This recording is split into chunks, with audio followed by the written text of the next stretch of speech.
Hey everybody, this is Rydo and we are back to another live stream of Hearthstone. I'm not going to call them recordings anymore. Might as well just call them live streams always. Speaking of live streams, today's probably going to be a secret live stream for most people because it seems like even if I have a scheduled video out that came out like 30 minutes earlier, that seems to not want to trigger the announcements for when I go live, and it seems that live streams count as still going on for about 10 minutes after you stop a live stream. So I've started a live stream, saw it didn't make announcements, stopped the live stream, waited about 10 minutes until the counter on the page that says how long I've been going disappeared, so it finally admitted, you're done, you're not doing this live stream again. I started a second one, waited several minutes to get an announcement to come out. It's not going to come out.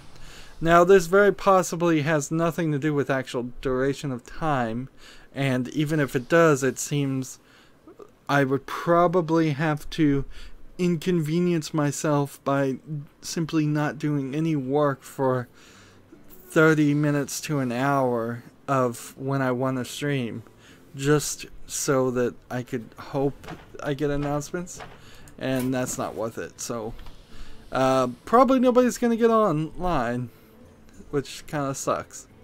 Let me come over here and reload my chat since I redid that, just so I make sure I'm looking at the right chat. It is 4th of July, although Hearthstone has made it more worldwide, so it's the Firefly Festival or something, where we get twice as much gold. So this is a 40 challenge that has been doubled to an 80. So I want to trade that, and now it's a 50 that's been doubled to a 100. Still not the best ever, but it does probably mean I need to make sure I play all the daily quests on the day that this is going to not stop being the case. Like, because I want to get double gold, so I don't want to miss out on any of that. We also have a tavern brawl that is related to that. I did a special video and did a little bit of an experiment by putting out the recording of that special video almost instantly, because it was only a 15-minute video after the stream, just to see who would, which of the two videos would get the most views. And kind of balanced wise, putting out two of the exact same videos seems to actually make sense. So the trick here is I want to win on the Tavern Brawl to get the card.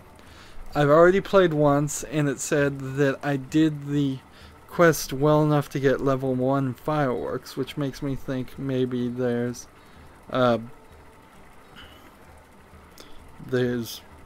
multiple levels of fireworks, and so I'd like to do that. We'll put something in the chat just to make sure everything is working. You asked for it. Let the hunt begin. So in this Tavern Brawl, you have this mini Ragnaros that will gain attack for each character it kills. And you want him to kill the most amount of characters. And so I assume, let's just go for a victory right now. I assume what I want to do is win. You can't silence this guy, you can't attack him, you can't do anything to him.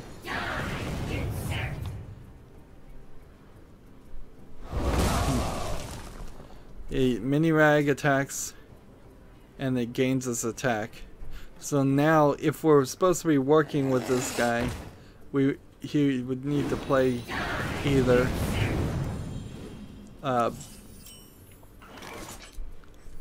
either 4 1/1 things or something similar.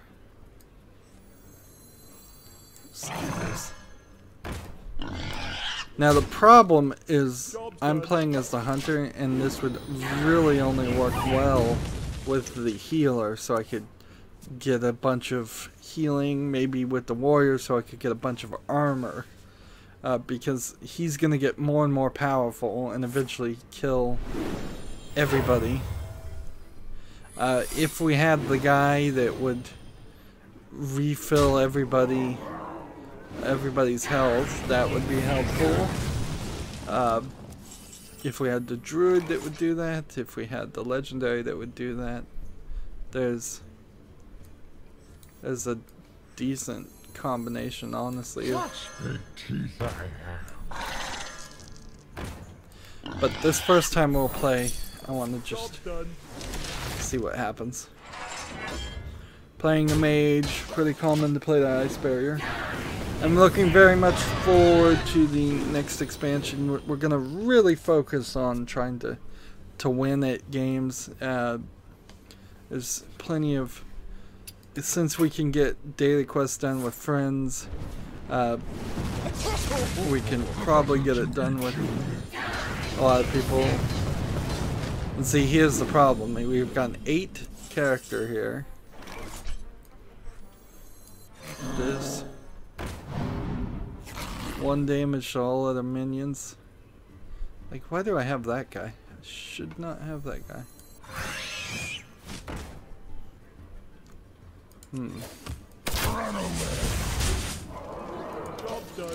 I have a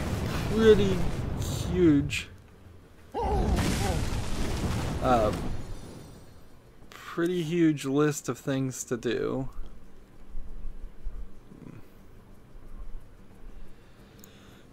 So I need to probably cover the news. Ideally, this will probably be a longer stream as it is.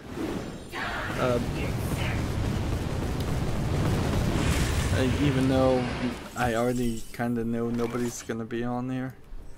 Let's see, this and this. Then we end the turn.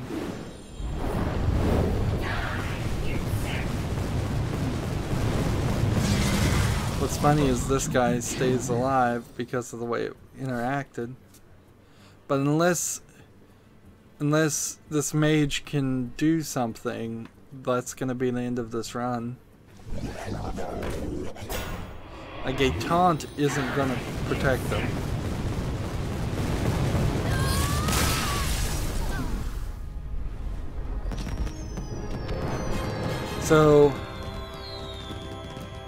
So we apparently get some kind of emote. How is this working? Feed Ragnaros 30 total kills to grow your emote.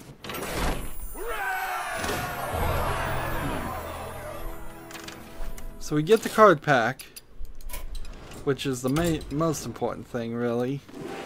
Yeah, I could not find that fireworks emote. So they didn't say that it was an emote before, frankly. It said that your fireworks is all I read. So let's go back here. Let's try that again. And let's start on the news. Oddly, even though we kind of know they're not doing a lot of work on Mass Effect Andromeda, the multiplayer is going to add this new alien called the Batarians. At the end of the day, from what I've seen, I don't think the main issues of Mass Effect Andromeda are ever going to be fixed. Like, it's not the fact that the animations look bad. That's part of it. It's a general lack of quality. It's a general lack of skill and good story writing and good gameplay, and I think really, even if you look away from the when you look away from the story of the previous Mass Effects, you start to realize that the game only was holding on by its story and by its role-playing ability of the players, and I think that's where it probably dropped the ball the most, is it didn't tell a new and interesting story. So I'll probably never play any of the Mass Effect series at this rate. Yeah, nothing is killing these guys. Let's see. This. Job done. In the turn.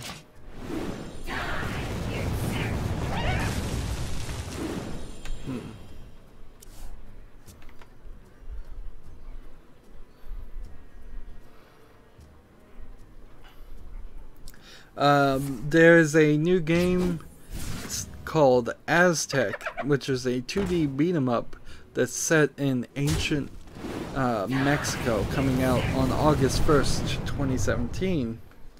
A lot of announcements were put on my board. I've started to, as a system, decide that it's probably a wise idea to write half of the news the day before. There's plenty of times when I'm recording, because I'm just getting more and more lazy is probably the wrong phrase, but creation, I've heard, takes a lot of downtime. So in between recordings on the day before streaming, I've started to write down everything. That means that a lot of announcements for games that I normally would nudge out still end up in the game. This, Job's done. and this will keep me alive for one more time, but it will kill him unless he can play one character.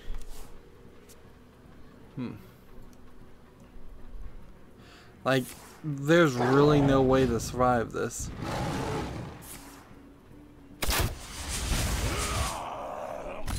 Interesting, he took the victory, which is not really what you're trying to do here. Congratulations, enjoy level 2 fireworks insect. I think this is something we're going to get to keep forever, but I failed to actually try them yet. Next bit of news. Oh, really? Is it announcing that I'm live just now? No, it's not. It totally skipped the announcement that I'm live, and it's announcing Broken Sword right at 3 o'clock. So, that's the problem, isn't it? Like, I want to stream. It seems like it just doesn't want to announce things unless you're right near the 30-minute mark of my pre-scheduled things, which I guess is to say that their system's not very good. I want to play Stampede and get more, but I would like to play Stampede on the 9th or 10th turn with a bunch of one-mana thing. So yeah, shocking as all get out. Square Enix has announced a brand new game franchise, brand new game called Anti-Carnival, or Carnival, perhaps.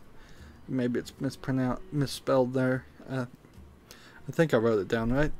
And this is just kind of jaw-dropping to me, because this is the company that just got rid of IO Interactive. So I'm not going to attack this time. I'm just going to leave. So we have this fireworks thing. So let's go greetings. Happy Midsummer. Midsummer. Well played. Thanks. I moves quickly. And see, there's a new timer on these too. Interesting. I moves quickly.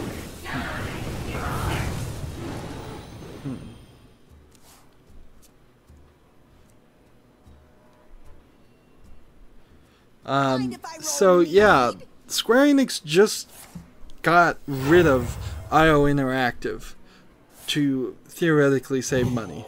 They just got rid of the outside company who was making the Final Fantasy, I believe, 7 remake. I could be wrong about which one it was.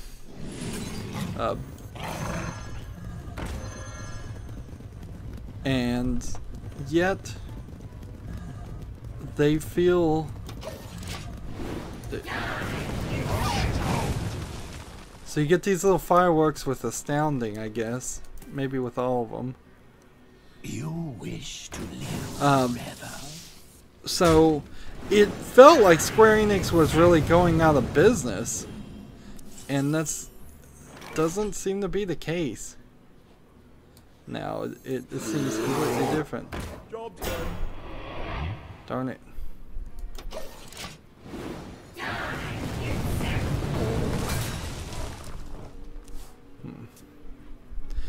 So yeah, I have no idea what Square Enix is doing. I guess they probably want to make more Japanese games and less non-Japanese games, which is a typical xenophobia attitude of Japanese companies. Is like we want our local market to succeed, and we don't give a darn about any other markets. So that might have been the case. They may have just not wanted IO Interactive. There may be a lot of background reasons for that too that we're not aware of. That didn't quite hit the mark. No fireworks for that one. I think WoW is the only one that does fireworks, honestly. A fight. I will hunt you down. Everyone, get in here. Everyone, get in here. Yeah, Everyone, Astounding. everyone, This is actually a really good move here. everyone, get in. Everyone, get in here. I should have this. Alright. This. And is there something I can damage? So there's one more of him. Everyone, get in here. And then let's see if we can survive this.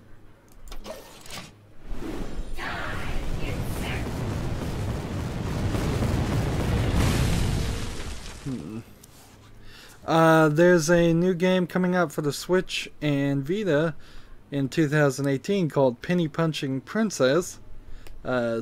Seems to be a top-down kind of brawler. I don't know why they take the victory there.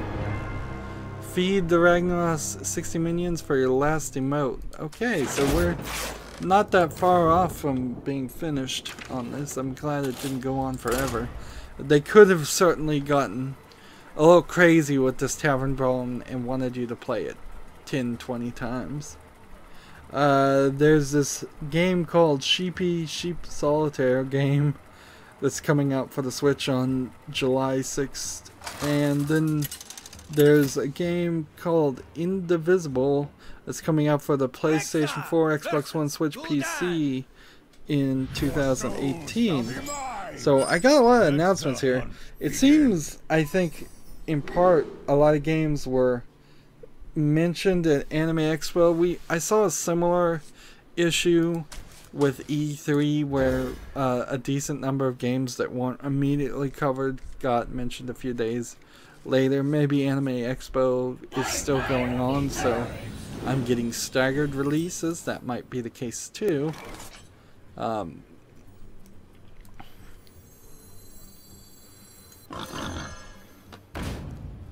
Let's see. But yeah, a lot of announcements. Sometimes when I write down these announcements, I get what kind of game it is. Sometimes the names make it mostly obvious. Sometimes it's not so easy to figure out what a game is, then they're not too helpful. There's dozens of different ways you can have a visual novel and have it be slightly different. Let's see. This, and this, and then in return.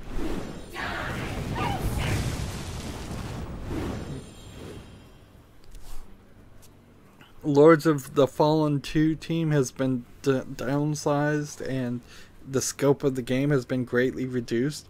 That's not something we hear a lot in the video game industry, and it's not something we particularly want to hear too much about. In all actuality, I just kind of wish games were announced and then the hype for them was kept at the barest minimal, and because of that you would never really have to reduce the scope because you'd never increase the scope. Now there are a lot of examples of game creators, and No Man's Sky being a great example of that, overhyping their game and under-delivering, but very few examples of people overhyping their game and then coming out and admitting they've overhyped their game and then saying, look, we can't do what we thought we were gonna do, we're gonna do less. That does not bode well for anybody when you fire a bunch of people and reduce the size, because in the video game industry the next step is we're going to hear that that game is just not coming out at all. Let's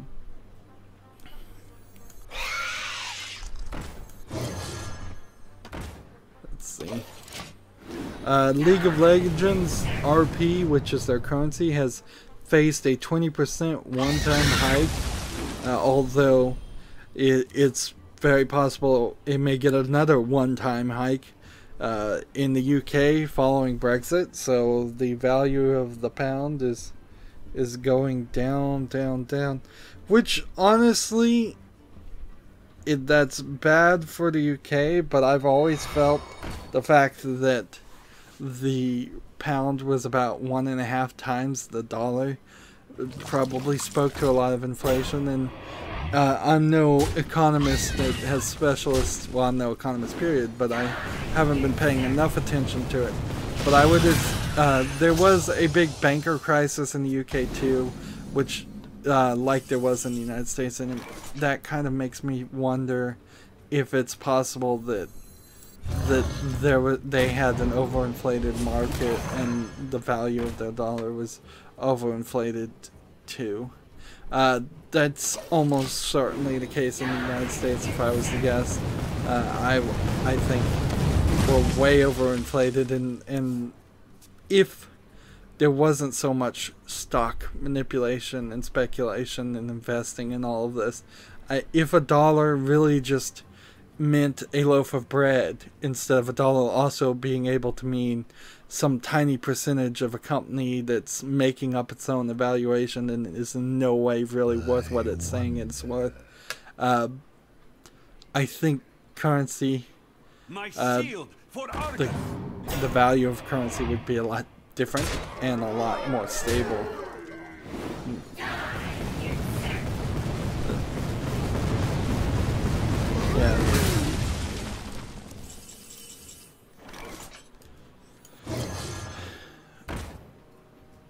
How you fix that, I would say you probably should regulate Wall Street speculation more or eliminate it completely. Of course, if I get into my crazy solution to the economy in the United States, it will be here the whole time. Okay, so the final fireworks, so yours has been granted. Enjoy it. Alright. So we have no more reason to do this. And we'll see what that works as.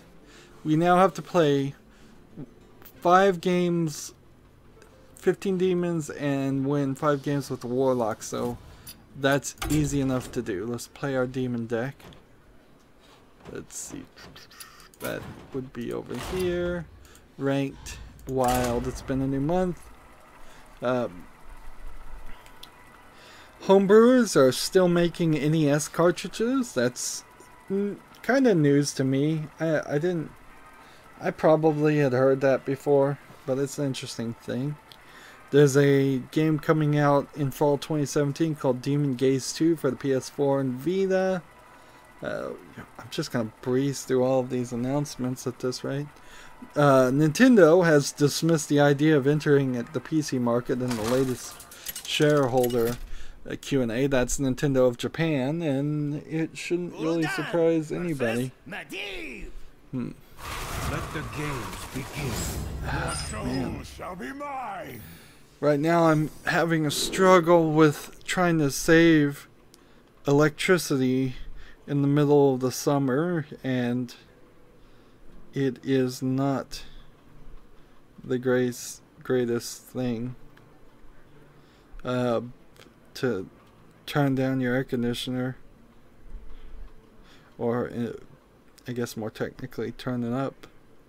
So I'm adjusting it via my cell phone right now.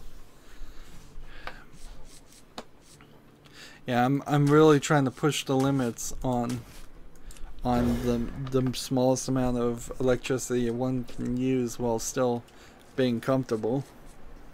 To get back to Nintendo, yeah, Nintendo Japan's not going to go to PC. And the thing is, the only thing that is going to force them to go to PC is if 30 years of terrible profits happened. They have so much cash. They have that Japanese stubbornness. Maybe if the new boss of Nintendo of Japan, who just replaced the old boss who died, maybe if he retired or died very abruptly, maybe then we'd get something. But from Nintendo of Japan's perspective, Super Mario Run didn't make as enough money. Pokemon Go is making a lot of money, but not for them, since they only own, I think, 25% of Niantic and the Pokemon Company or something. So it's not their own personal thing that they're profiting from, so they don't care about it.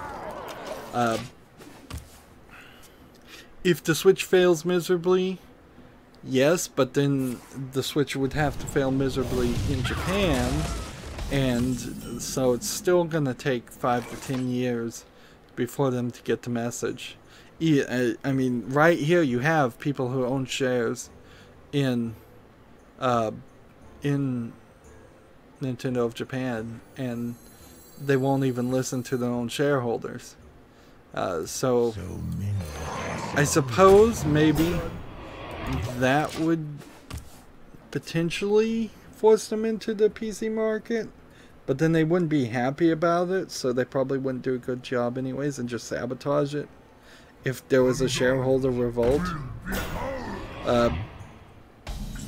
Clearly in Japan, with Nintendo or not, the PC has seen major acceptance. I wouldn't even say a resurgence, because I would argue this is very possibly the first time that Japan has really embraced the PCs. PCs are finally getting small enough to fit in their small homes, apartments and such. The PlayStation 4 is not the sole thing. The Vita is dying out, although it's still very popular in there. Cell phones are becoming more and more acceptable to play games on. So I think we will see more and more third-party publishers put their games on PC, but don't expect anytime soon to see a Mario game on PC. I will enjoy watching you die. It is worth mentioning that Mario did license a few PCs in its early days, but that was a long time ago. I guess I am trying to win here. So I need to keep a focus here. Let's see what the WoW looks like. So when I go WoW extraordinary, it does fireworks. That's all that was about. And you only get fireworks, it seems, if you do one of those. Tazdingo! Yes! Like if we do well played, Well played. no fireworks. Samsung TVs have a new Steam Link app inside of them. I read an article about somebody using them. It seems like the Steam controller itself might have some issues being plugged into the Samsung TVs, but an Xbox 360 wired controller seems to work perfectly, which honestly, I wouldn't pay the extra price to get an awkward Steam Link controller. I can't imagine anybody really likes those that much. All realities, all dimensions are pathetic. This, here, Job's done. in the turn.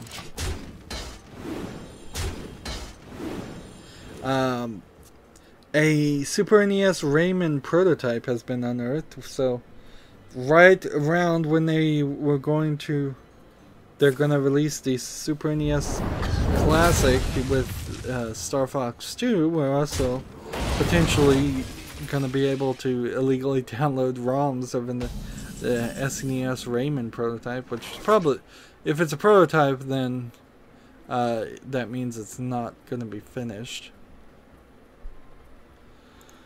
Let's see. Let's just play this. Valve is eliminating the Dota 2 majors for the 2017-2018 season, which probably means Valve is eliminating the Dota majors, period. Dota 2. Now, we know Valve has never made a 3 of anything, as far as I know. So, there's no Dota 3, so that means they're just getting rid of something. Let's see, how do I want to play this? I guess we have to do this, and then this, and this, and then in the turn. So, that is right in line with what we've been seeing about Valve. No less than 3 writers in this past year have left Valve, game writers. Valve has not announced anything whatsoever. There seems to be little desire to make any more games. They were big into VR last year and this year, but I wouldn't be surprised if they've come to a realization too that even the VR is not going to lead to them actually making a game. So,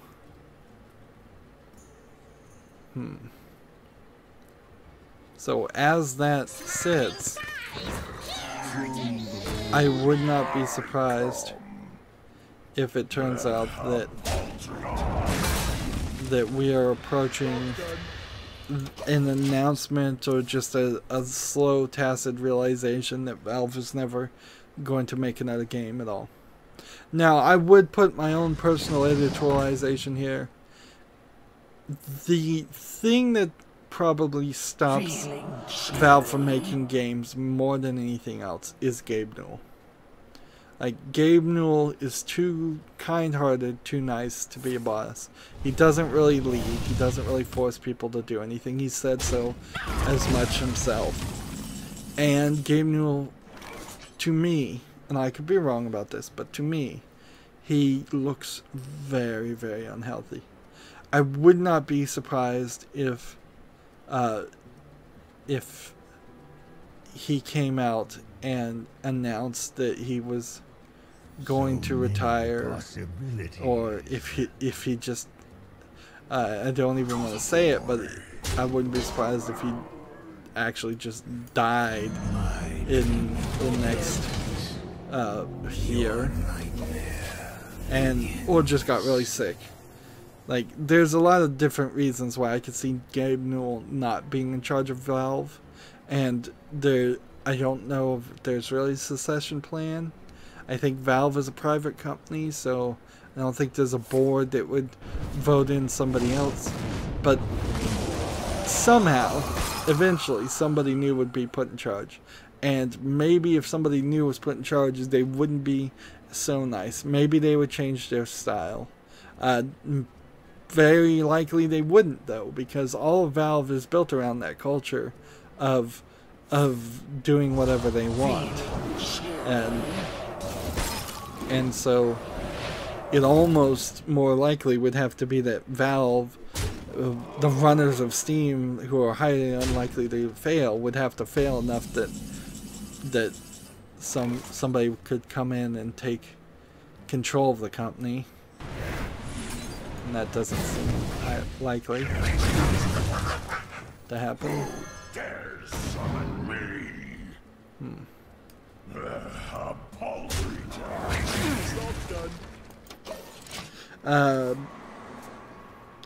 moving on with the news. Yep, nobody's on the chat. That's what I figured. That's what I figured.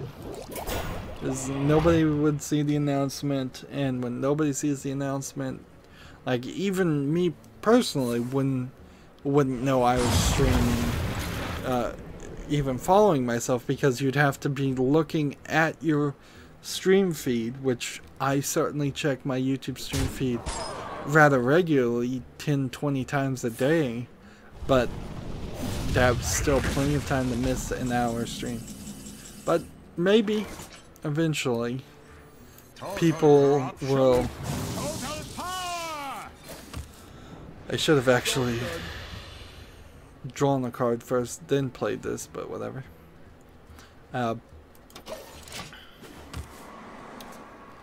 And maybe people will come back and watch the stream later. I'll delete the other one. It's only a few minutes of nothing happening.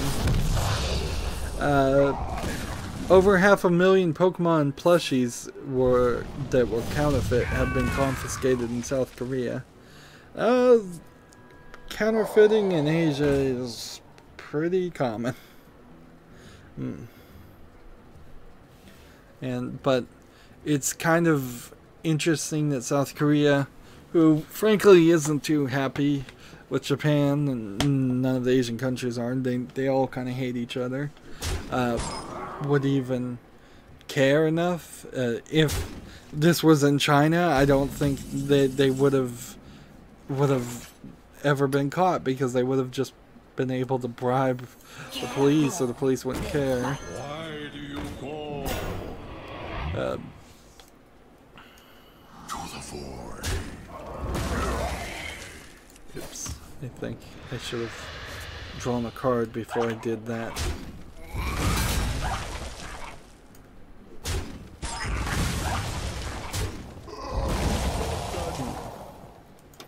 I'm actually trying to win here, sort of.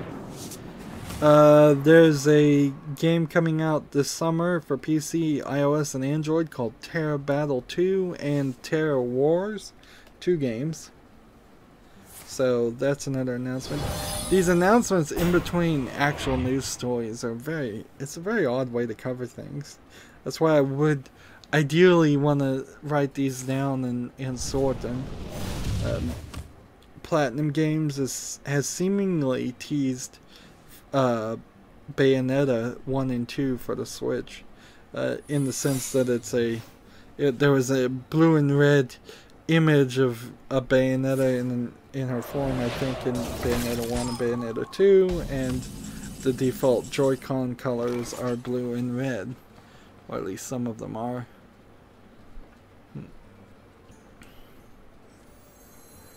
This. Attack here. It doesn't really help our odds any. It doesn't probably change anything if Bayonetta 2 comes out for the Switch, since we know Nintendo funded Bayonetta 2. It would slightly make it easier for me to play Bayonetta 2 if I wanted to, but it's still not on the PC. And Bayonetta needs a patch. And Nier Automata apparently needs some patches, and so does Bayonetta. So there's some work that needs to be done. This, and then this. Job's done. We'll vaporize, and then in return, there's a iOS and Android game coming out in Japan. It might come out worldwide since it's a cell phone game called Baki the Grappler Ultimate Championship. Baki the Grappler is a pretty well-known manga anime. It's a sports anime, so those typically don't travel as well to the West, but it's still well enough. Alright, so I've played the 15 demons. So let's switch over to the discard draw. Yep. And yeah, last stream, one of my fans was telling me you just have to play for an hour and you'll get an hour a day, and in a week you'll be at legendary ranked. Well, let's see how long we've been playing so far. Let's see. I've been playing almost 45 minutes, and Your soul shall be mine. And then let's see, who's quoting on? Somebody, I got a spam message here. Yeah, this guy's spamming like crazy. Like, I thought maybe this guy was real, but he just said nice clip to my like 5-minute video of me literally doing nothing. That's ridiculous.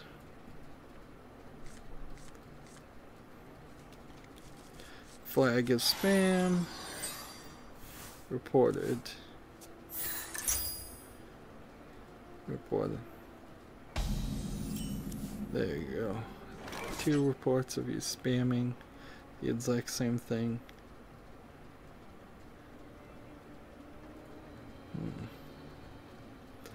Yeah, I've been going 45 minutes though. Some of that was Tavern Brawl, certainly. A lot of that was Tavern Brawl. So But many possibilities. a lot of it wasn't. At least one game wasn't. And see, I'm about halfway through the news too.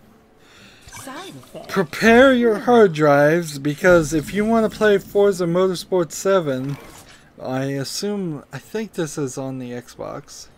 Might be anywhere. Hey, Walter. Finally, somebody did make it. Walter, how did you find this stream? Because YouTube didn't announce it. So many possibilities. This is basically a secret stream right now because I know nobody would have known it was going on.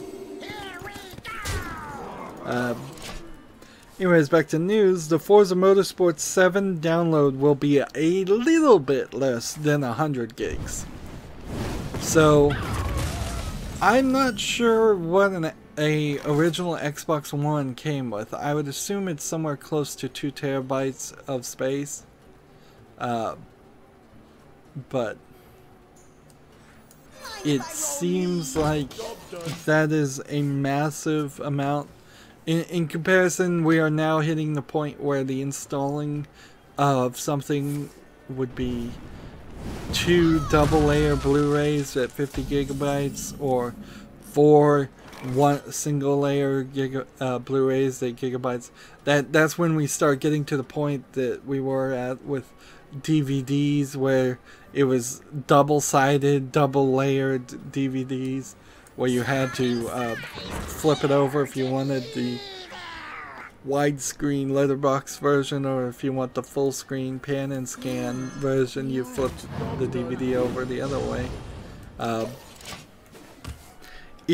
really, really large. That probably also tells us that Forza Motorsport 7 will look really, really good. And that's great news. But even on a PC, taking up 100 gigabytes is a lot. Like, when I'm playing a really fancy game for an hour, I get about 5 to 6 gigabytes per video. So that would be 20 hours of gameplay. The extra just sitting on my SSD, and I only have like a 1 terabyte SSD, so that's who it's gonna hurt more than anybody else, is people who have put SSDs in their systems. I haven't seen as much about this new story as I would like, but apparently there's an Assassin's Creed anime in the making from the Netflix Castlevania showrunner, so apparently they are already on to the next project, and I wouldn't be surprised if that's very much how we're going to see it, is that going forward a lot of video games, particularly Japanese video games, are going to just pay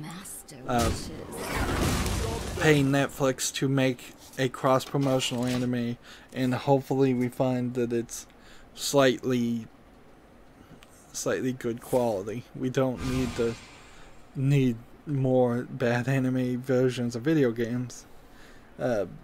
Assassin's Creed in particular, you could do almost anything with it. Castlevania, at the very least, has to be somewhat focused around the established characters.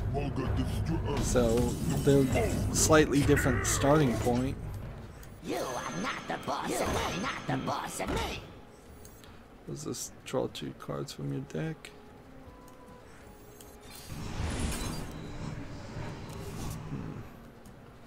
Discard 2 cards.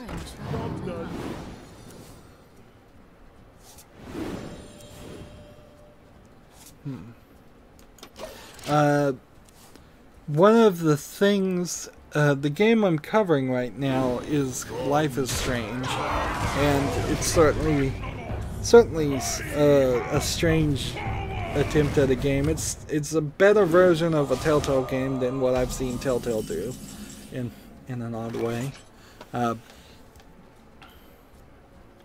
Play or discard this. Let's see, play this first, and then deal 4 damage to a random enemy, and then deal 1 damage? Nope. This.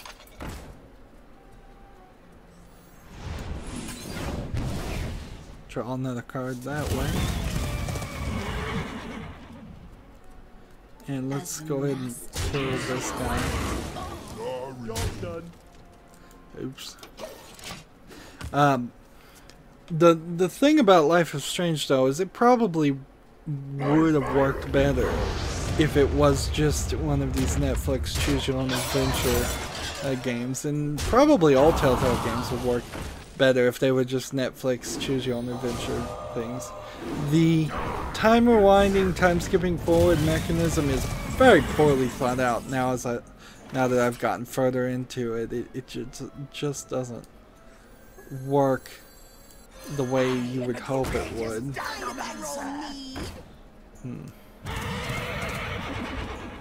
Let's see.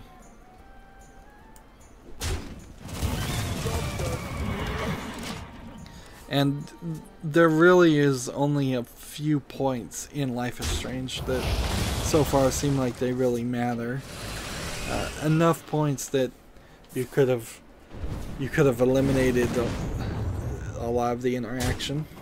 Life is Strange is also odd because at the beginning of episode 2 they were playing this 18-year-old girl named Max, and she's in this dormitory, and they needed or wanted a scene where let's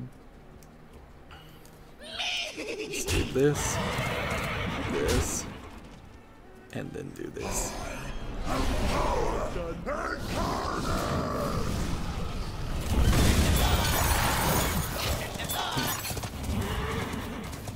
Like, didn't quite get that right, but I think I may have succeeded here. So they needed a scene where Max has the ability to be privy to a conversation that they wouldn't have been privy to. She wouldn't have been privy to if she was known to be in the room, which is exactly what happened in at the very beginning of the first game too. Is that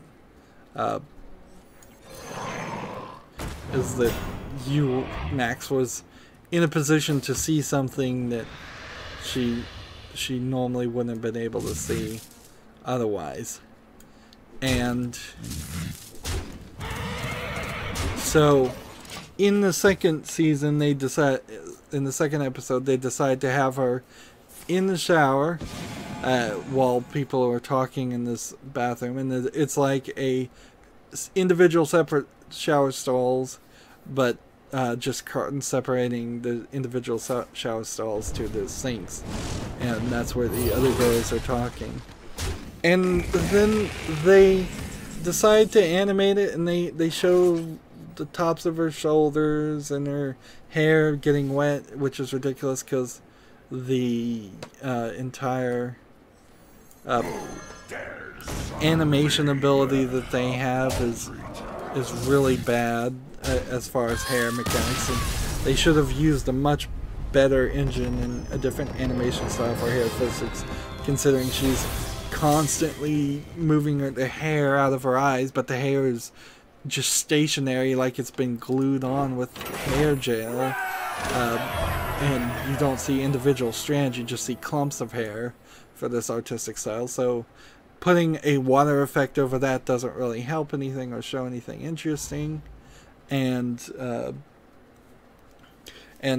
it just seems silly that they showed her in the shower because she's an 18-year-old girl. Nobody should want to see that, and unless you're an 18-year-old boy, and that's not who this game is for. That wouldn't work at all. And when she finishes the shower, she puts on the exact same clothes. She doesn't use a towel. She doesn't dry off. She just puts on the exact same clothes she was wearing at the beginning. The clothes apparently were in the shower with her, and yet they're dry. And it just makes no sense. All they would have had to do is have her go into a toilet stall, just sit on the toilet stall and, I don't know, text or whatever. It's just hide in the toilet stall to hear this conversation, and then it would have been the same thing. It would have made a lot more sense that she walks into a room and then walks out of the room wearing the same clothes. It's just a poorly thought out thing that seemed a little too focused on having her shower. It just seems odd. It didn't show anything. I was kind of afraid I was gonna have to censor it. I'm like, why would you even do this? But I'm still left with why would you even do this?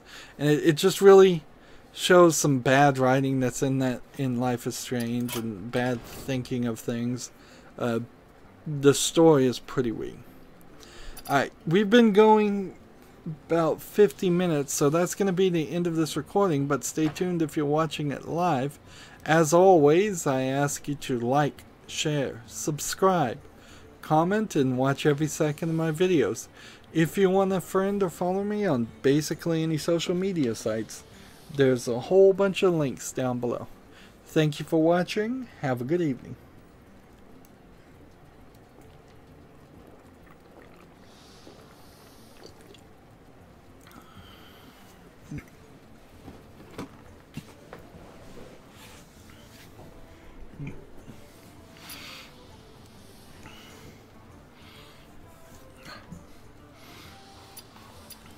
Hey everybody, this is Rydo, and we are back to Hearthstone. Another live stream is going on. We need to play 50 warrior class cards and then get 4 victories with the priest and warlock. So let's do the warrior class cards. We've got this, I think the weapons is the best way to play here. for that. We've got the Midsummer Fire Festival, which is the more globalized version in World of Warcraft or Hearthstone of 4th of July, the United States 4th of July. I guess it's everybody's 4th of July, but only the United States celebrates as its Independence Day. Although there's very possibly maybe 2 or 3 other countries that happen to have an Independence Day on the 4th of July too. So, yeah, I was talking about how weird Life is Strange is as I'm trying to play that game and get through it. It's certainly nowhere as bad as playing Broken Sword 5. Broken Sword 5 was an incredibly painful game to play, and every time I played it, I felt like the 30 minutes that I had spent playing felt like 3 hours. And I kept saying, and when I looked back at how many episodes I really recorded, I every single episode I was thinking, man, it's gotta have been 5 hours now. It probably had only been 2.5 hours when I was saying it was 5 hours. I feel like it just constantly was making it difficult to want to play that game. And I saw other reviews that said the exact same thing, and it's kind of amazing that Broken Sword 5 was able to make a game so painful to play. I would have argued that that was not possible at all, but it seems like it is. But so now I'm playing Life is Strange. Life is Strange has some problems. Playing as a teenage girl that I immediately don't relate to, and then having her be somebody who abandoned her friend for 5 years, and then come back and see see our friend is a total mess because she was abandoned, or at least in part because she was abandoned. It just makes me dislike the main character even more. Now, it's not entirely unrealistic that people would move to a different school and not talk to their friends, their old friends. That's very common, I imagine, for kids. So I do have to balance my thought there, but that doesn't fully work with me. It still feels like she wasn't a very good friend. Let's see. This will be interesting because I'll play this, do 2 attacks, and then see if I get tentacles permanently from now on. Job's And done. then we were talking about why it seemed very odd that they decided to have a shower scene in episode 2 of this 18-year-old girl. They don't show anything, but it's still there. And in the same way, they have interactable tampon dispensers in 2 places, and you can go up to them and look at them, and she says, "I'm good to flow," and I'm like, why did you even make that interactable when there's hundreds of other things that are in this game that you simply just can't interact with? So it seems silly. Okay, so this is going to be permanent attack times 2. Let's do this one next.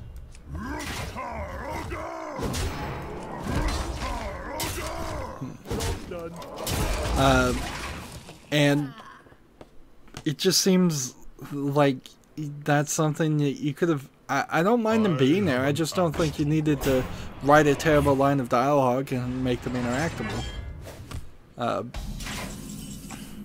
And then the game sort of feels like it has some lesbian overtones. Maybe I'm just putting that in myself. But Max, the main character Max, as far as I can tell, is trying to establish the beginning of a relationship with a male character called Warren, while getting basically pulled into bad actions by her old friend who she abandoned. But her old friend replaced Max with another friend who is now missing. That maybe her old friend and the replacement friend did have some kind of romantic overtones going on. I don't know. It's very possible, and I imagine it will be said more. At the end of the day, the story still is kind of weird because you're talking about the main character is 18 now. She left her best friend 5 years before, so you're talking 13 then. So it's all going into the wrong direction as far as age ranges. Leaving Life is Strange alone, I'll probably have a lot more to say about it once I finish it. And then I can move on to the next game, and then move on to the next game, and move on to the next game. That's my life. I took a lot of 4th of July off, though, because, well, I was pretty sure there was going to be a lot of people that were simply going to want to shoot off fireworks, and because of that,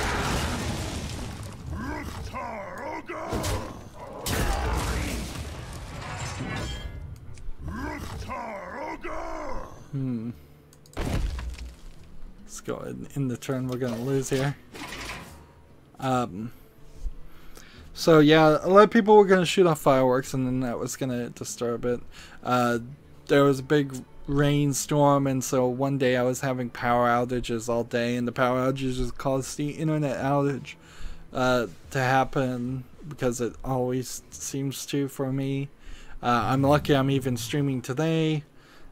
So since the internet was out, I got the bright idea that that would be the perfect time to try to upgrade my DDWRT router firmware, and the latest beta totally screwed up everything, and I spent about an hour hitting the wireless protected setup button on my router because it's set up above my head so I couldn't see what button I was pushing.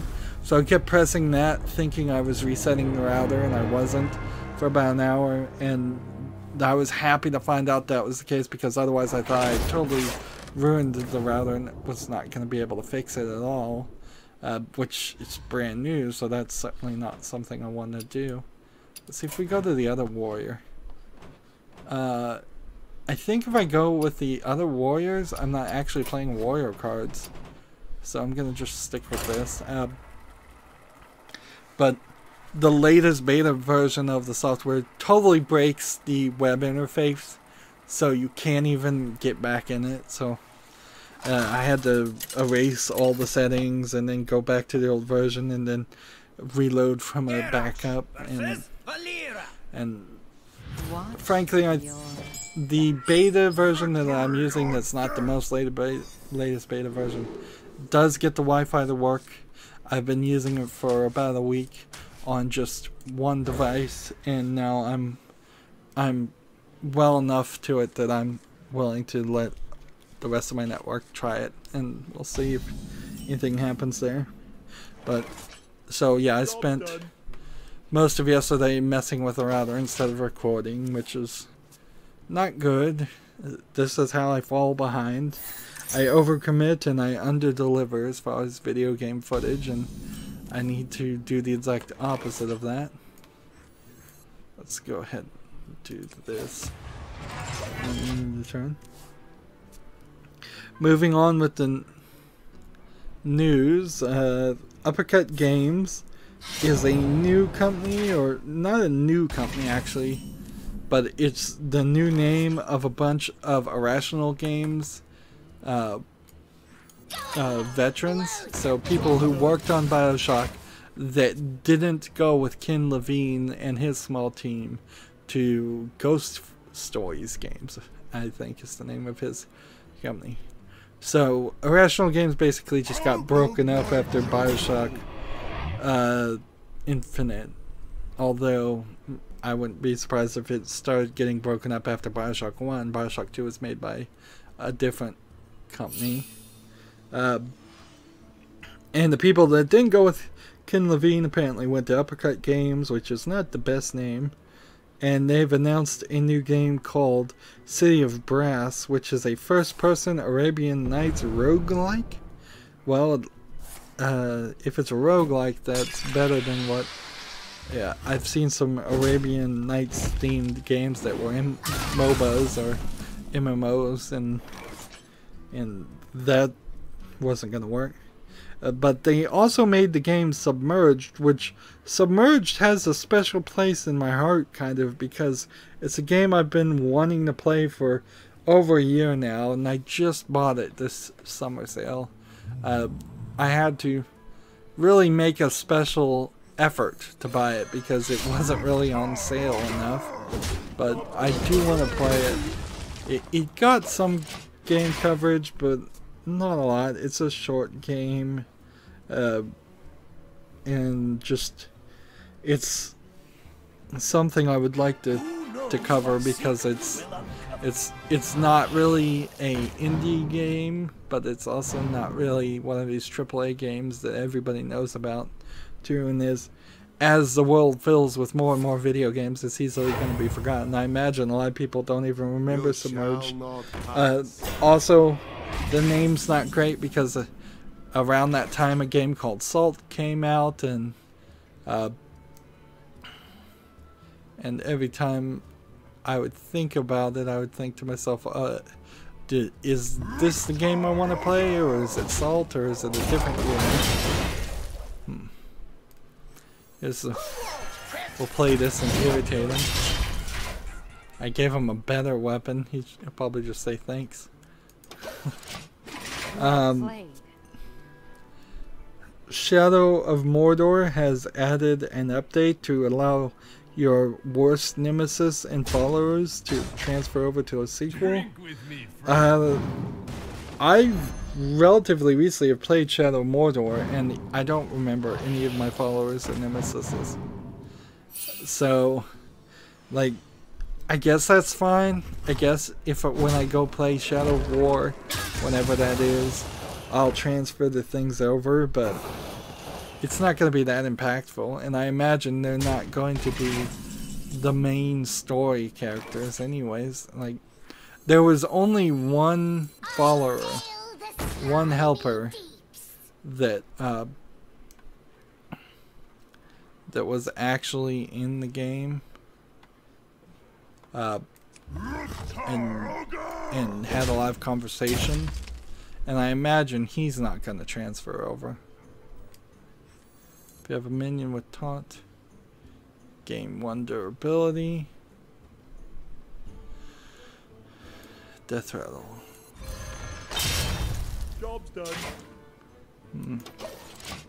Another game is coming out September 29th in the US and the EU, so that's one of those rare cases. It's called Gundam Versus. These announcements are all mixed up. It is also worth mentioning that there was a ton of, I imagine, Japan Expo 2017 announcements of games that were Japanese only, and I didn't bother to mention any of them. I don't really see, as an English-speaking channel, I don't really see the purpose of teasing 90% of my audience, if not much more, if not 100% of my audience, with games that very possibly will never come to the West and probably aren't worth importing. Like, I don't think we're ever gonna get to the point where people say, yeah, totally spend the massive amount of money it would cost to reverse import or just import a game from Japan to the West and then have a Japanese account so you can play it and everything will work. There's no game overs in Mario Odyssey. I think they had already said that, but apparently a lot of people hadn't heard that. That's probably going to be very consistent. Let's try something different here. We'll try this one. It's probably how Nintendo games are just going to go from now on. No game overs. It's been a long time since a game really gamed over in the Mario series anyways. You could certainly game over in Super Mario Brothers, but by Super Mario 64, if you died enough, you would just get thrown out of the painting and then be given 3 more hearts, I recall. So there was really no game over there. Although I'm sure it actually said game over at some point in Super Mario 64. I don't think Odyssey had much of a game over. I don't think any of the games after Sunshine had much of a game over. So, yeah. Now, I assume that that does not include there will be no The End. Because that would be very annoying to little kids if Mario saved Princess Peach and didn't get a reward for it, or the game just said there is no end, you can go play again. There'll probably be a new game plus, but there needs to be a The End, you succeeded, congratulations for saving the princess yet again, here's your picture of a cake. Some standard things in a Mario game. But I imagine that will still be there. I don't think they'd get rid of that. Horizon Zero Dawn has updated to version 1.30, which adds New Game Plus and Ultra Hard mode and fixes a few bugs. Which, it's nice to see games get patches, and I kind of wish Horizon Zero Dawn had gotten more coverage. It feels like it's potentially going to be forgotten pretty easily if we're not careful. There's a Taken 7 DLC called Ultimate Taken Bowl coming out in August. Overwatch has updated to reduce the loot crate duplicates and added and improved highlight features, which I assume the highlight features are that you can save highlights and make highlights. What now? Here's what we want to do. We want to do, I suppose, this, and then this, and then this, and then in the turn. Evil Genius 2 has been announced for PC, and that is incredibly surprising. Incredibly surprising. Because I honestly didn't ever expect there to be another Evil Genius game. And frankly, I think Evil Genius 1 is still buggy, too. So there's a good news and some bad news, is that unless they fixed Evil Genius 1 and it's not buggy anymore, then they still probably should fix that and get it running. It didn't run, I think, originally on PC, and I don't think it runs now, but I could be totally wrong about that. There also is some just kind of core problems with the gameplay mechanic of Evil Genius 1. At the beginning, you start off building this base with traps and capturing people and brainwashing them and using them as workers, and you're trying to build up a facility. But then the game shifts over to this map worldview where you're given missions and you have to send the people on missions and you have to get currency. And I don't think the game ever really balanced that right, and that is two very different games in the first place. So yeah, there's problems, real problems happening with that.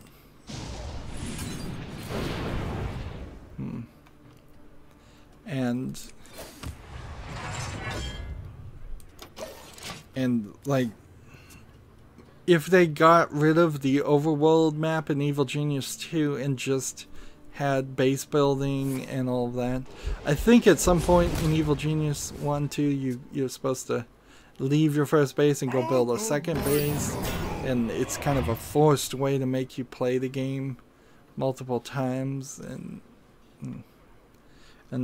yeah. I was watching earlier this year somebody play it, and in playing it, they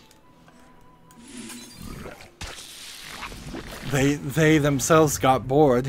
One of the YouTube streamers that I have been watching, honestly, does seem to get upset and just uninstall things and rage quit a little higher than I think a YouTuber probably should, and that may have been him. That was the one that was playing Evil Genius 1. But if there is an in-screen credits for Evil Genius, I don't know who it is or what it would be. There we go, finally get a victory. Now, let's see, how long have we been playing? 45 minutes for the previous recording. And it's been, let's see, about 20 minutes. So it's been about an hour.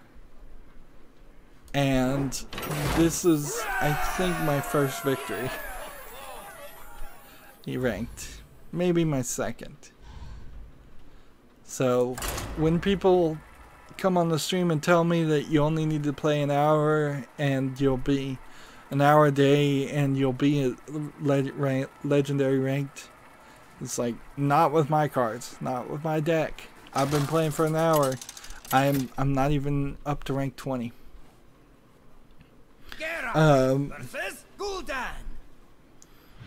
I imagine a lot of people playing any game could also lose track of time, and think they've only been playing Hearthstone for an hour, but in all honesty, they've been playing for potentially 6 hours, and not even realize it. Also, people might just be trolling me, saying, yeah, it's real easy to make it to legendary on Hearthstone. We'll see when the new expansion happens, when I make decks based on the top meta decks, or just based on winning. I don't think I'm actually going to look at the top meta decks, because with the new expansion, that's not going to make any sense anyways. I'd just be playing cards that are known versus cards that are unknown. It's time for a little blood. Because nobody knows what the new cards are. StarCraft Anthology, which is the free one now, not the remastered StarCraft one, won't be getting matchmaking after all.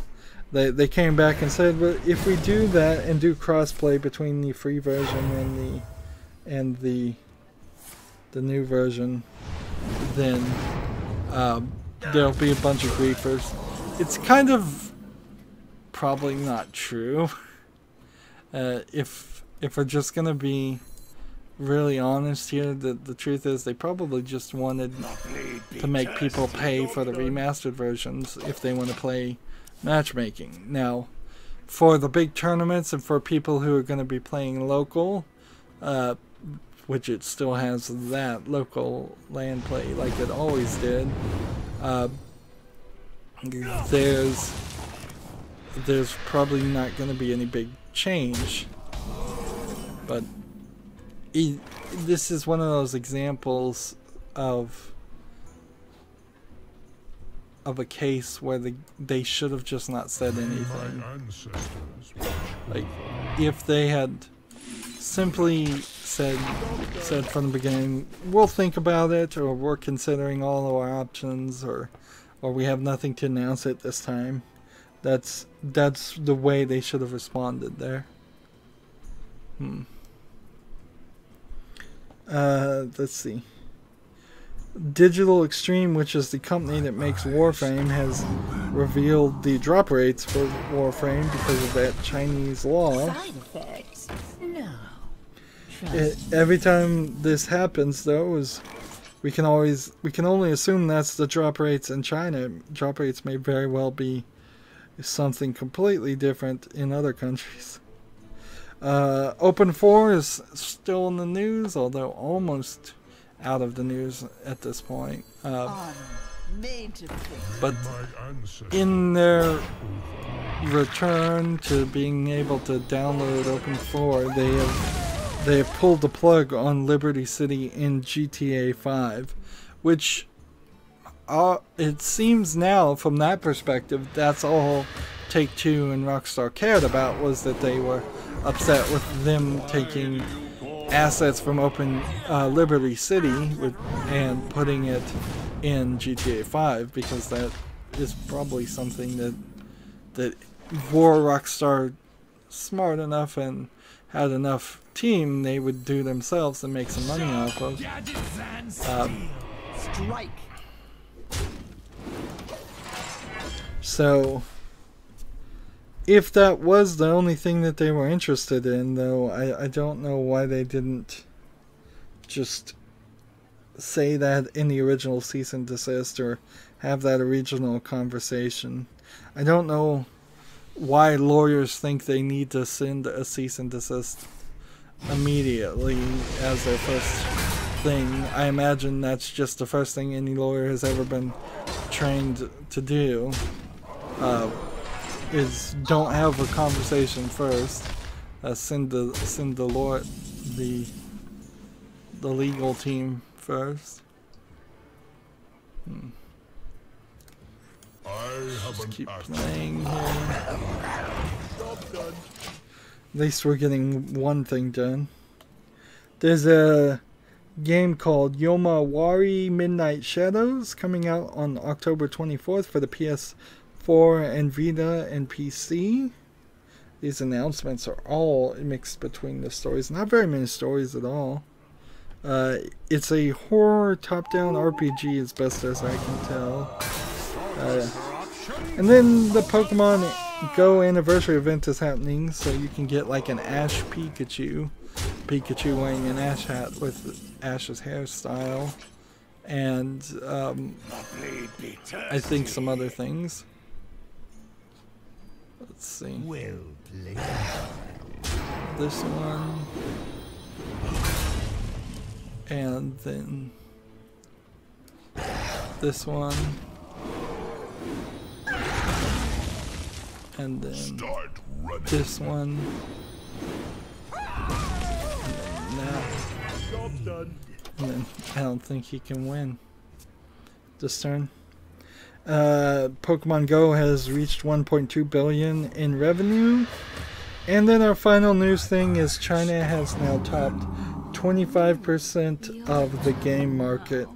Now, how you get those numbers seems to be like it's a number you could probably manipulate a lot. And frankly, there's some issues there. It's like tons of Chinese games are not coming to anywhere but China, and tons of, I guess I'll stick with this one, and tons of non-Chinese games are not being welcome or allowed in China. Remember, China didn't even allow game consoles until a few years ago. They were just banned, and they may be banned again. With the potential massive influence of new shoppers who are easily controlled through their government, we may see that video games, like movies, are given way too much influence and control over. That is to say, video games might start spouting things that Chinese people like or pro-China propaganda outright to get more sales in China. We've already, in a similar way that we have Chinese people, I don't know if it's organizations or government organizations or just actual fans of video games, down reviewing games that don't have Chinese translations, which is not the thing to do. It is, if your game doesn't, if a game you want to play doesn't have your language on it, don't review it negatively. Don't review it positively either. Just don't buy it, and then comment directly, tweet or however, email the people and say, I would like to buy this game if you could make it in my language, and show them that people are interested. And once they see that there's a market there, they more than likely will try to get it translated if they can afford the funding at all. If you want to be more ambitious than that, then attempt to translate it yourself and do a fan translation mod, which very rarely do those get cease and desists.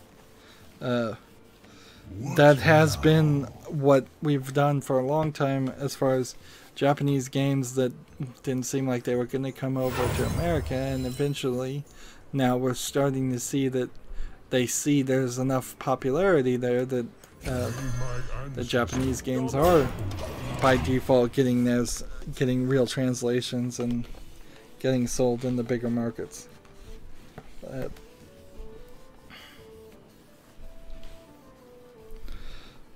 At a certain point, eventually, we, as a video game culture worldwide, are going to have to fully embrace and welcome China into the fold.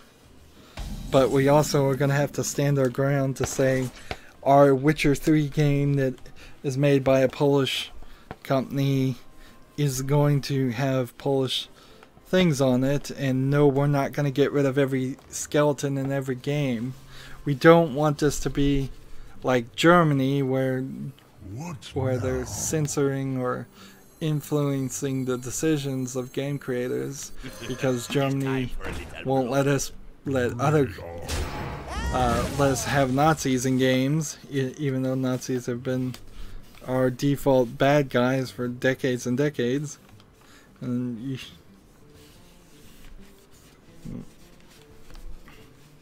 a lot of countries want to do a lot of different types of censorship to the point where video games might become nothing if we're not careful.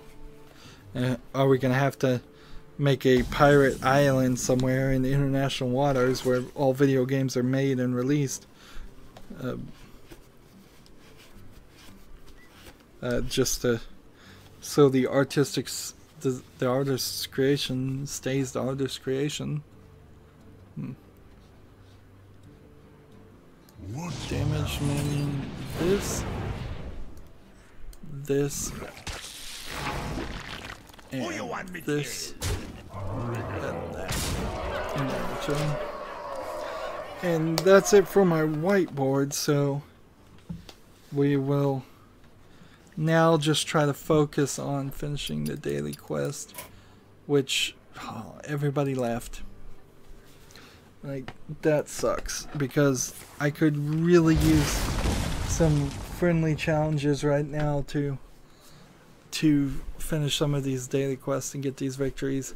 I don't want to spend another hour here just struggling for victories. But once I get all of these warlock cards done, we can speed things up a little bit.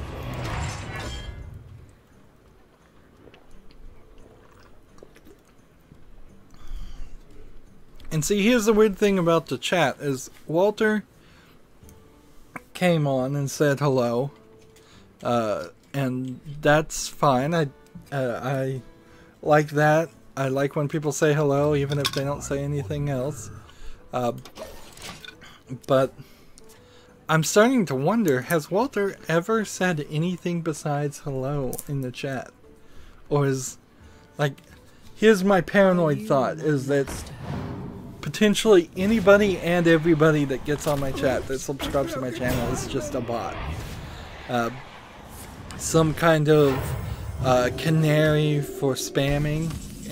A canary for spamming basically means somebody who says hello and sees if there's activity, but never actually puts any of the spam messages out on that account, but then they have dozens of other accounts that they do send out spam messages on, but you don't know that the spam messaging accounts are connected to the previous account. So maybe that. So I sometimes think that's who a lot of people are. So I really don't have any way to go back and see if Walter has ever said anything else. But I directly asked him, how did he find my stream, since YouTube didn't announce it. Like, the only way really he could have done that is if he had looked at his subscriptions, been subscribed to me, and seen that it was online. Or he's constantly searching Hearthstone on YouTube, or he's was suggested the video by YouTube, which I'd be kind of surprised if YouTube actually suggests many, if any, of my videos. Let's see, this, kill this guy, do this, but he didn't respond, and so yeah, that's no fun. It's no fun when you ask a question, because it makes me wonder if he's listening or if he just hopped on and said hello and left, or what. That's what I really like about Loki, is Loki clearly is a real person. He's clearly listening when he's online. He's clearly responding and having a conversation. If Loki turned out to be a bot, then there's no hope for humanity at all, because Skynet already exists. But a lot of other people, they just get on and they try to troll. I haven't had any trolls lately since I put up the rules. So, and I'm happy for that. I don't want people trolling. You have been. But a lot of people just say hello, and then I say hello back, and that's kind of the end of it. Wow, we're finally up to rank 20. And see, we still have 25 of these cards to play.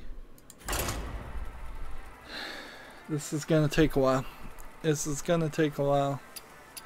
I could cheat, I suppose, and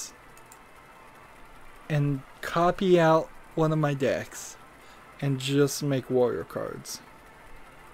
I suppose I could do that. I don't know if I really want to spend the time. And so we have about 7 more minutes for this second episode to be 45 minutes long. And I probably will just go long if I can. Like, I would need to play probably 3 more games. If I was guessing. Yeah, I would say probably 3 more games to get everything done. It's also possible that Walter did respond to me in my stupid, I'm just gonna play this to get cards played, chat broke. That is also a possibility.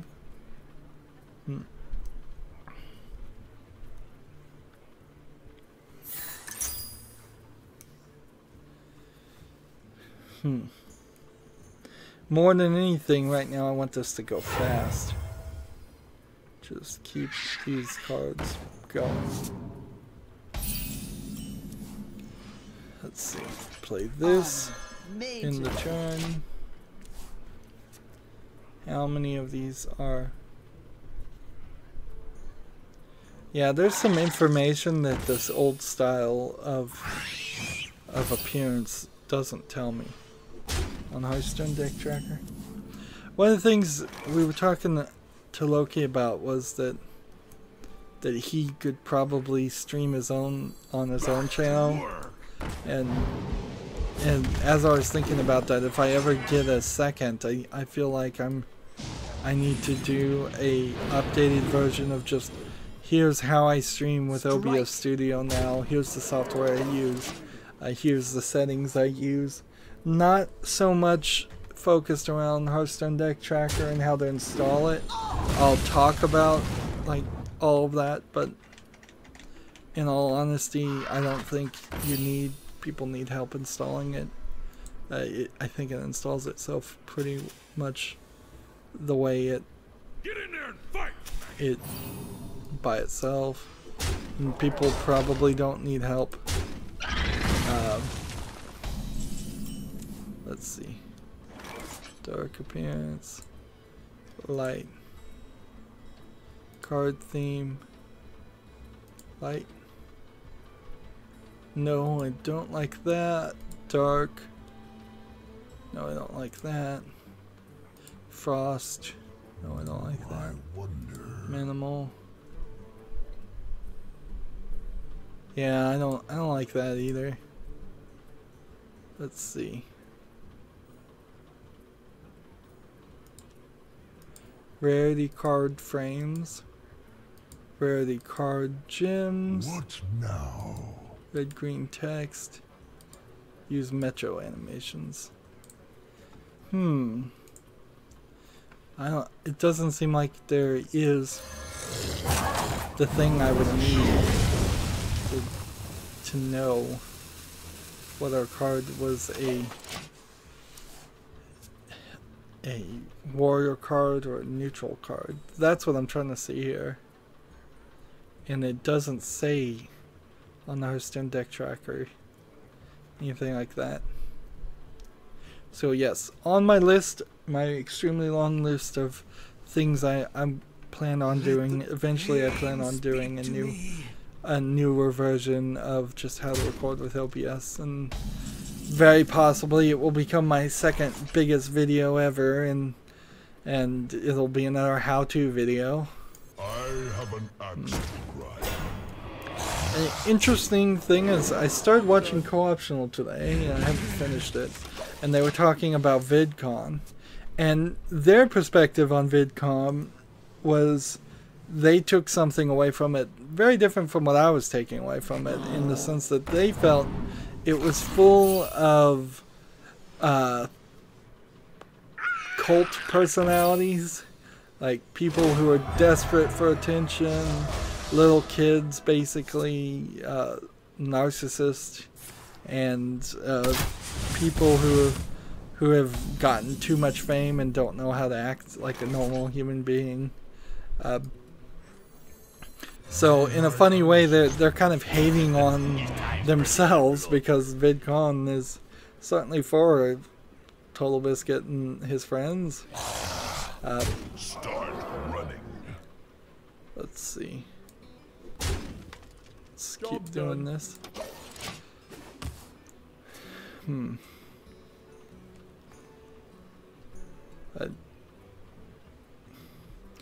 I'm not sure I particularly disagree with him. I didn't go to VidCon, nor did I watch much footage of it.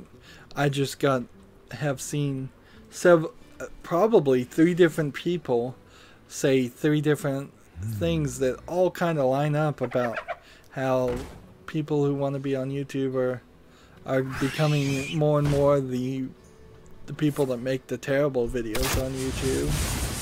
And I guess it's probably a bias of the observer too. There are definitely people on YouTube who do good stuff, but there are a lot of people on YouTube that do bad stuff and get too many views. It inherently comes down to a form of envy too, is that nobody on YouTube is happy with the amount of views they have. Nobody on YouTube is happy with the ad revenue that they're getting. Clearly that's true. Like, I'm not happy with the amount of ad revenue I'm getting.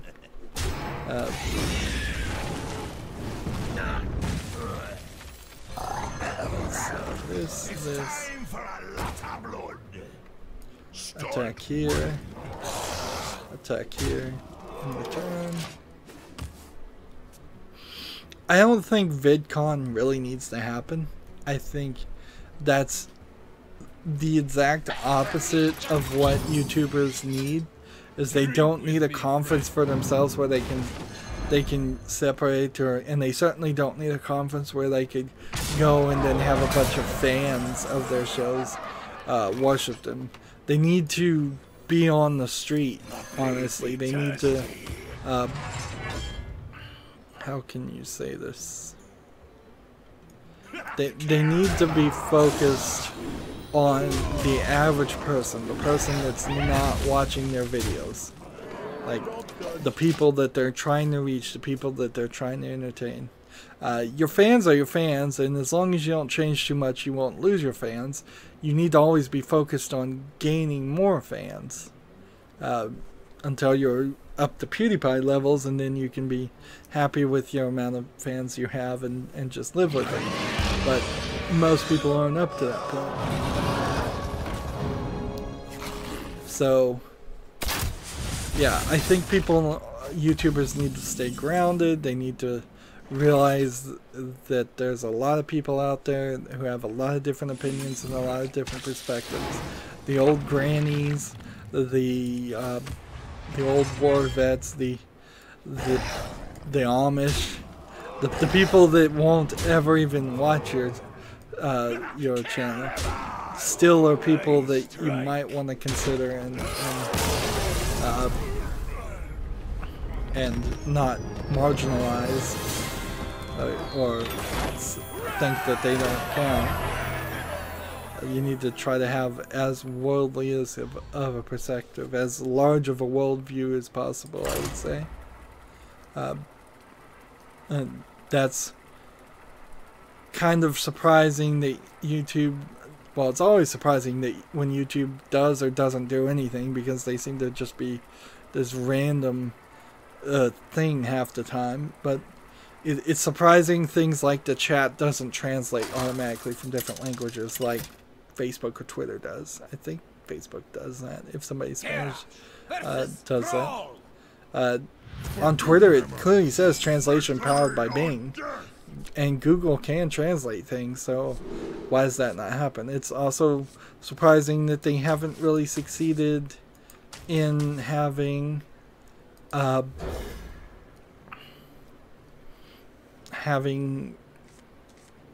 audio automatically translated.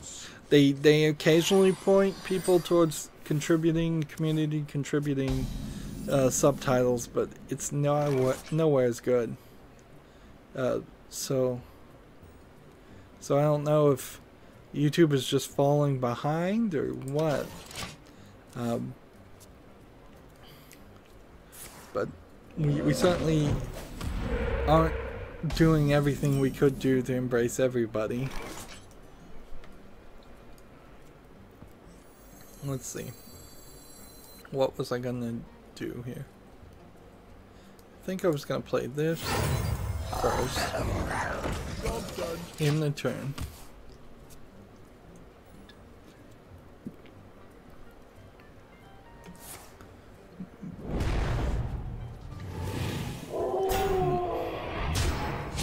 There we go. So now we can give a damage guy 3/3 and do this and this and then the turn. And what's the funny thing is, if he doesn't put up a taunt, I can, let's see, no, I can't quite do what I wanted to do, but whatever. We can do this. It's time for a little. We can do this. And we can do that. But I need to play more of these cards, so I'm gonna need to turn things around and let him win a little bit. There you go. There. In the turn.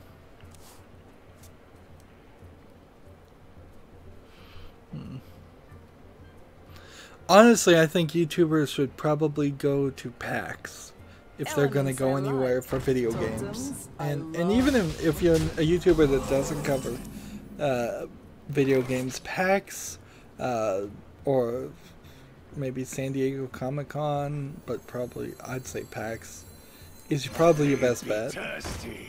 Like that strikes me as the one that you should spend your time at if you're gonna go anywhere. Try to mingle with people. Try to mingle with people that don't go to any convention, because that's the vast majority of people. Try to have conversations with your chat. Try to get their perspectives. Sharp gadgets and steel. Destroy that.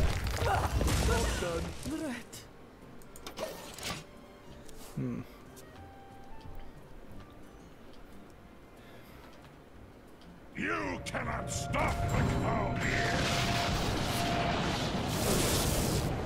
Do I have anything else to say? I thought I had something to say, but I don't know if I do. Hopefully I'll just play everything that needs to be played. Made to fit. See, I could give this guy what he needs, but I don't want to do that, honestly. I'd like to win here because I still need some victories.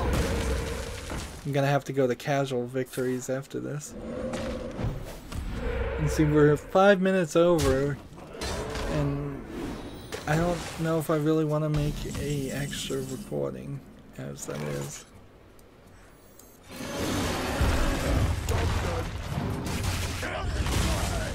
Like, I think I probably just want to go long here. The other thing with the Fireside thing is that I'll have to look at the dates, and I believe it's gonna go maybe to the 10th or the 11th. I'll have to double check. I'm guessing there a lot, but if it goes to the 10th or 11th, it's very possible I'll have well, then I'll have in 3 days. It'll be, I think, the 8th. Today's the 5th. And so then I'll have 3 more of those. May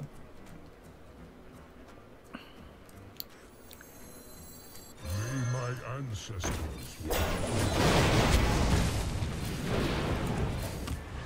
So yeah, on the 8th I'll have 3 more daily quests doubled, and then the 9th and 10th I may have a special stream in which I just have 2 daily quests done to make sure I get them all at double. I want to get as much gold as possible.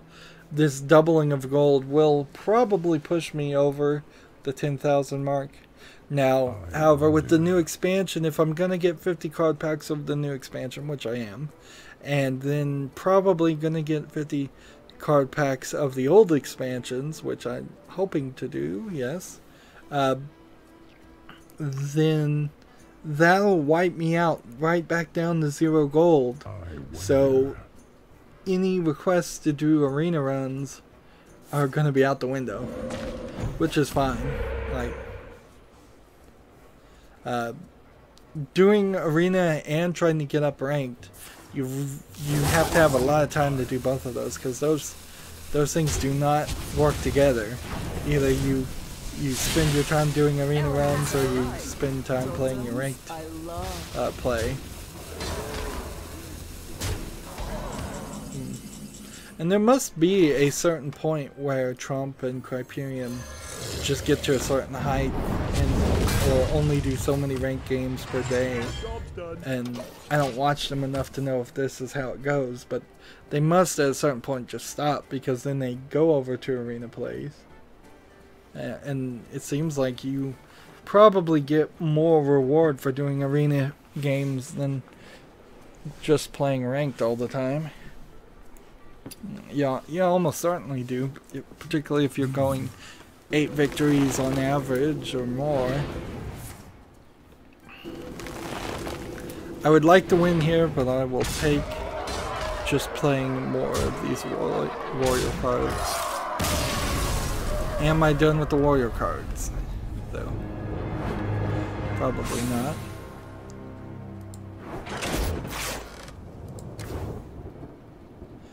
And Loki said that you get more experience when you win, and you get experience when you play your friends, and I did not know if either one of those were true. So that is certainly interesting.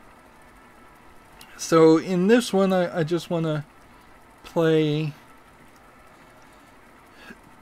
5 more warrior cards and then get victory, and then reevaluate how many more victories we need to get and how we can best do that. I think we could play our priest deck. We haven't played a priest deck in a long while. My priest deck was really good, and I think I made some changes and made it worse, but it's still pretty good.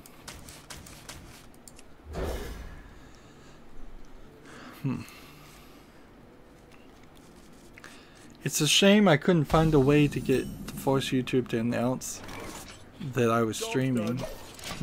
Not a realistic way, at least. I suppose what I could do is move when things air, but that doesn't seem like that makes the most sense. Like, I haven't looked at my analytics in a while, but I'm fairly certain that the majority of my viewers are still in the United States, so airing things outside of the Pacific Daylight Time or the Eastern Daylight Time or Central Daylight Time, somewhere in the middle. I'm in the Central Daylight Time, so I kind of just think of things around that edge. If I tried to move things over to the European section, that doesn't seem like that would be a smart move. Armor made to fit. Let's see. Hit something with 1 if it survives. Do a slime. And let's see. If I did this, that would still be just 3, so Strike. let's do this.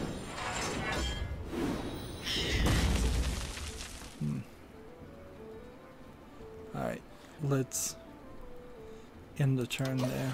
That's all I can do.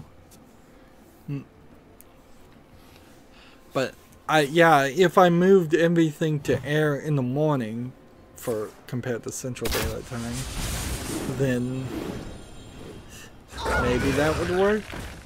Like, when could I possibly do that? And when would that possibly feel appropriate?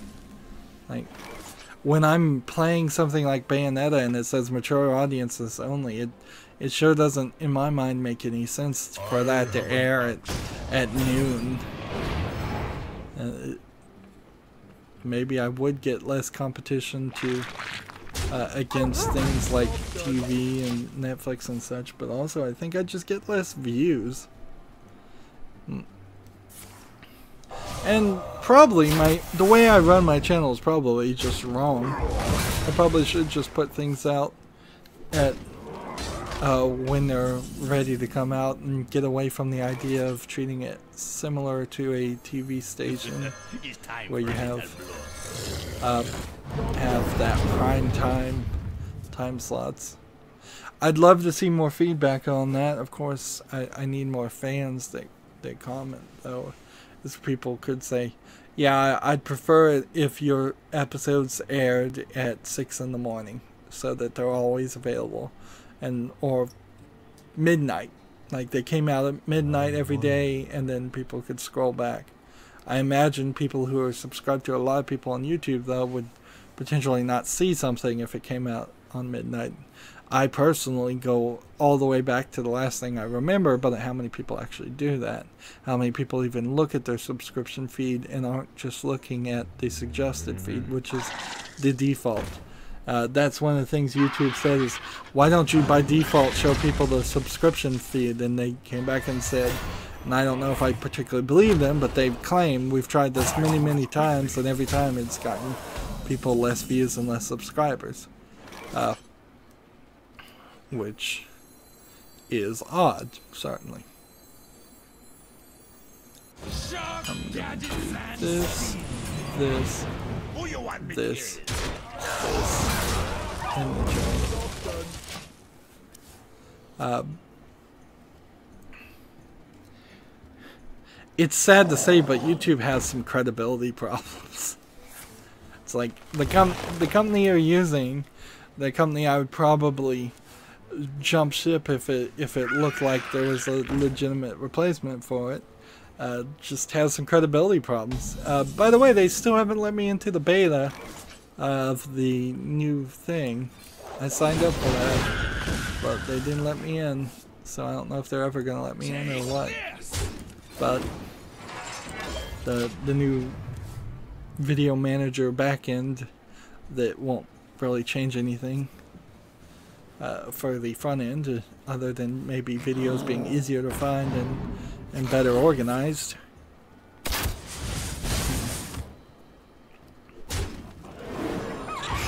But yeah.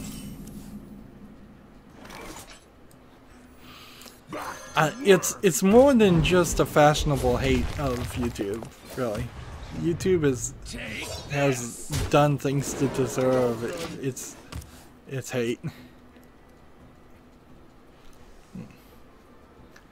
What was that other thing I was going to talk about? I just thought of it, man, and I forget. It's so hard to focus and talk and not have things pre-written down. Only makes it worse.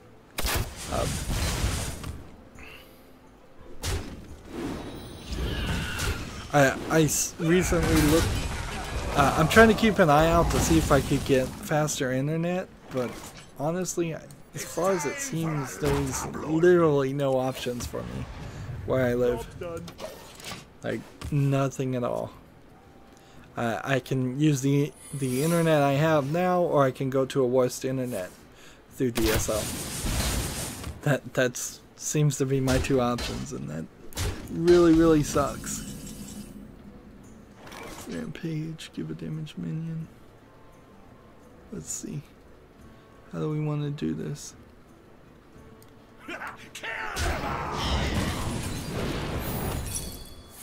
Job's done.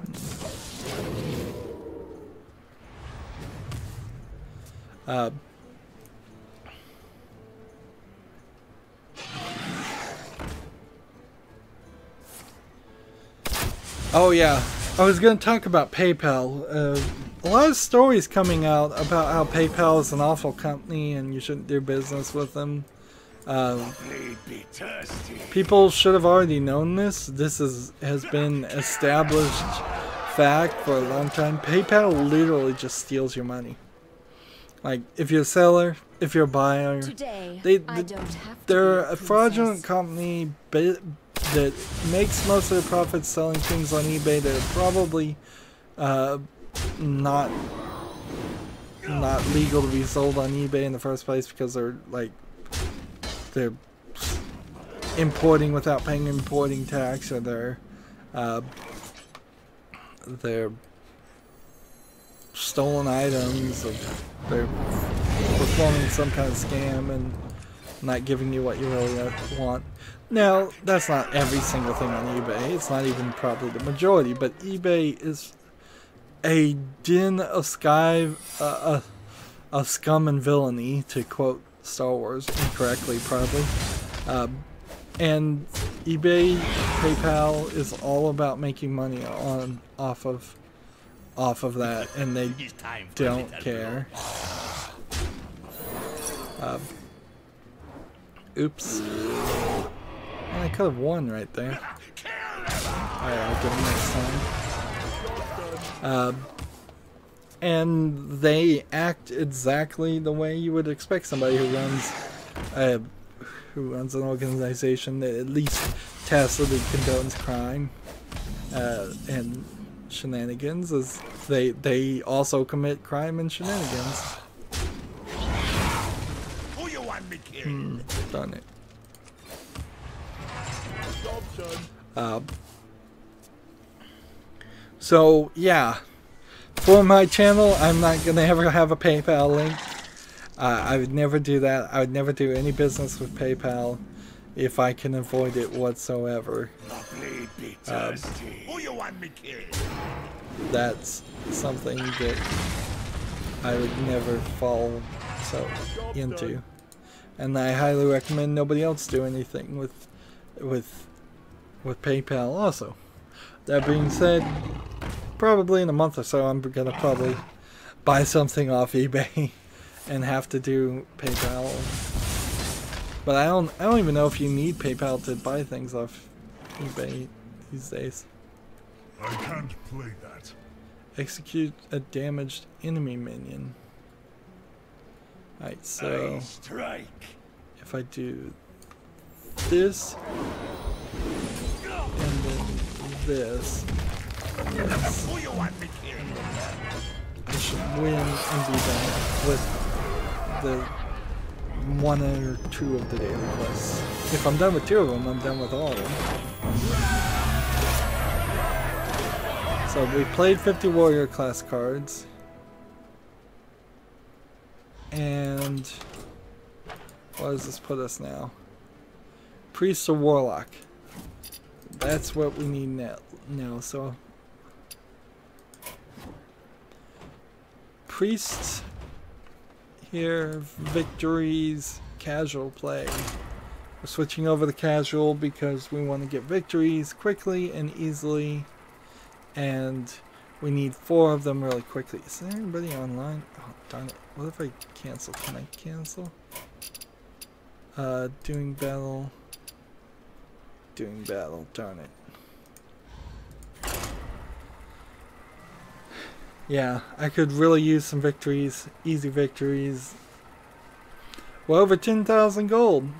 Nice. In fact, we're halfway to an arena run at 85 gold.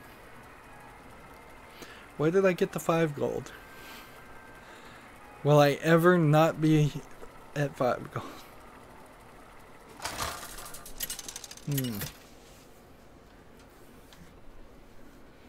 Anduin versus Anduin. The light shall bring victory.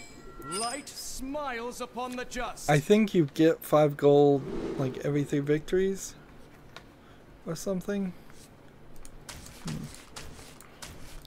No, you get 10 gold every 3 victories. So yeah, I have no idea how I got 5 gold. They probably do it to irritate you, to manipulate you into Is someone injured? playing more, buying more gold. There we lost one of the persons that I was hoping to play me.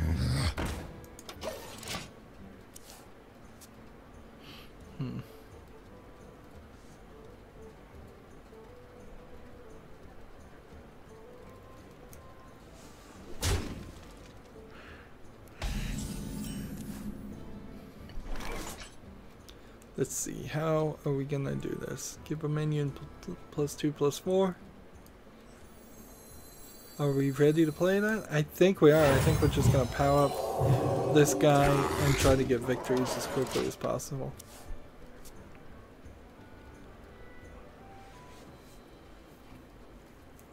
Spell damage +2. If I can play all of these, he'll be at like 16 health and 8 attack.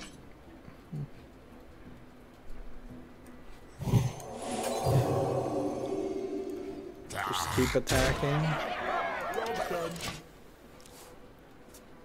Now he's got to find a way to kill this guy, or he's just gonna get run over by him, and I won't really have to even do anything. Yeah, that's one way, but by silencing him, he also doesn't get his health back. So now you're in trouble. Because I can now do this. And I can do this. And I can end the turn.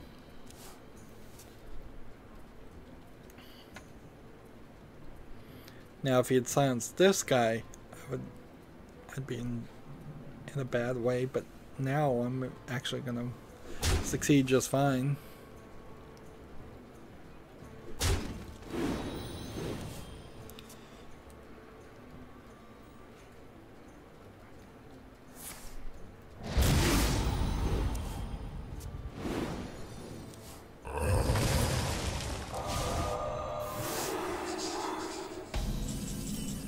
So this one has been silenced, which kills that guy's ability.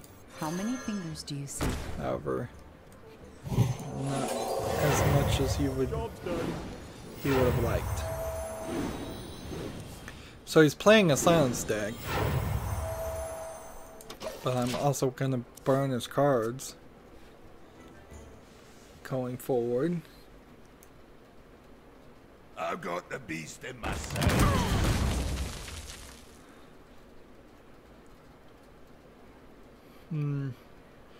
Well, this is not the guy I'd like to play. I kind of need another light spawn or something.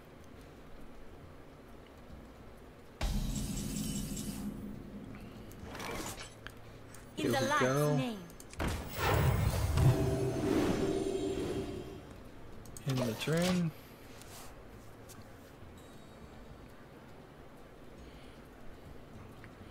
Anybody that attacks this will die.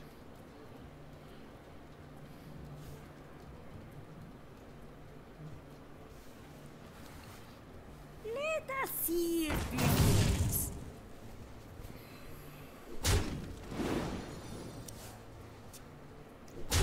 This imbalance between having stuff to talk about, like, I guess I could have made a secondary list. Maybe I need 2 whiteboards of all the Japanese only games that were coming out, and I could be going through that right now.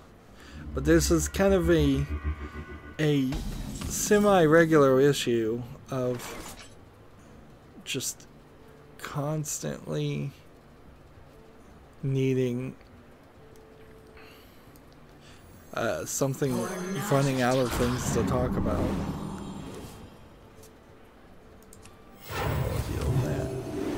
Job's done. My hand is too full. So that burns a card.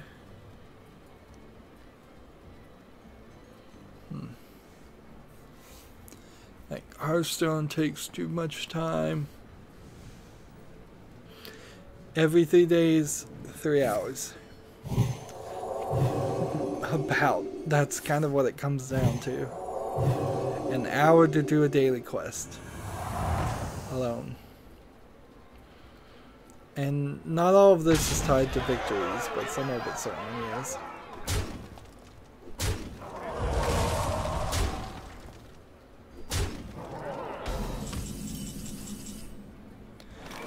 You know what? Come to think of it, if I played the Tavern Brawl here, this would be a better move.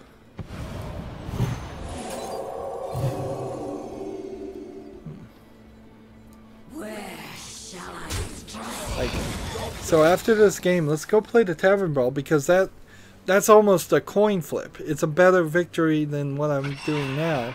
Apparently, I've never even played this deck before, because I've got like 0 statistics on this, and now it's at 0% win ratio.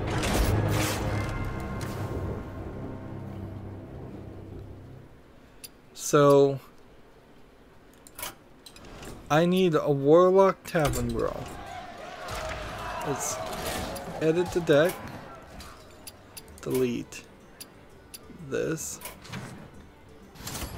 and then Warlock, and then let's not go too crazy with this. Let's see, destroy a demon, give me 5. This demons I will want is this one, and let's see, maybe we'll do that one. And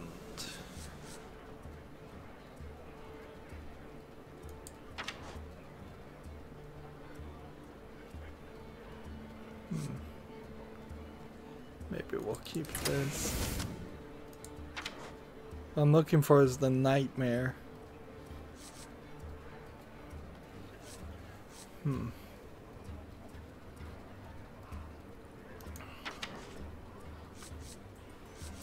There you go. I need a second nightmare, by the way.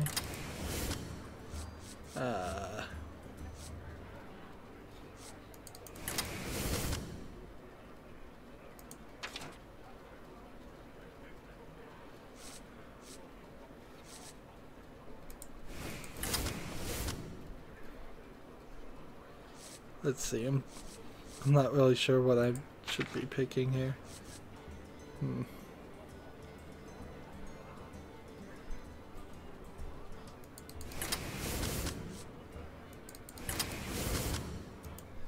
probably doing this really wrong.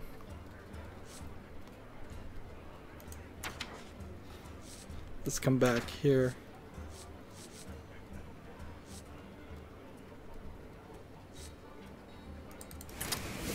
That one,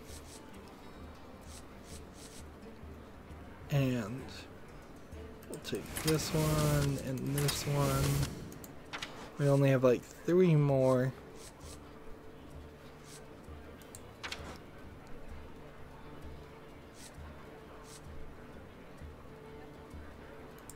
I'll take this one.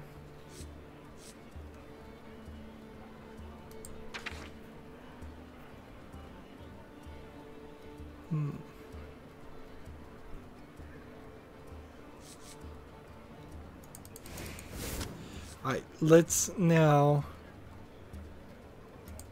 get rid of that and that and take this.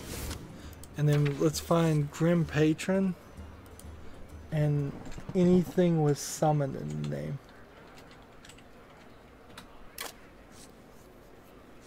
Like a couple of those. We'll get rid of that.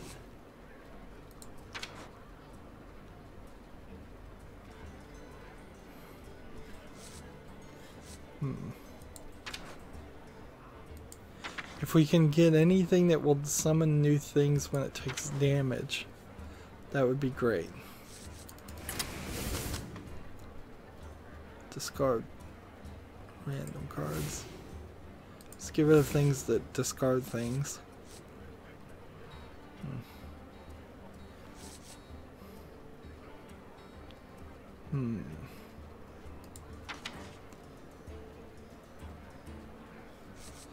Him, definitely. He'll go on forever. Him, definitely. So, are we good?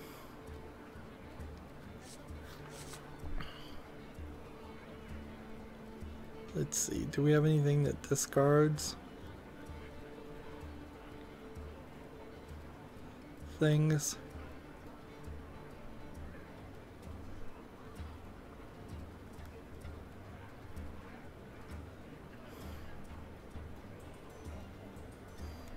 We don't need that. So we'll take this.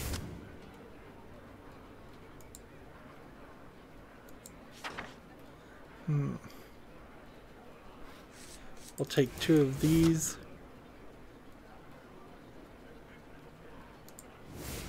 So I'm making kind of the perfect deck for this. We need 2 of these.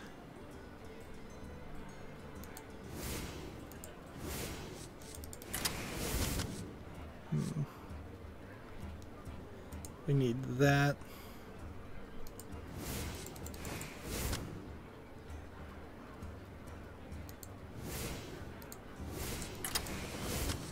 Echoing Ooze.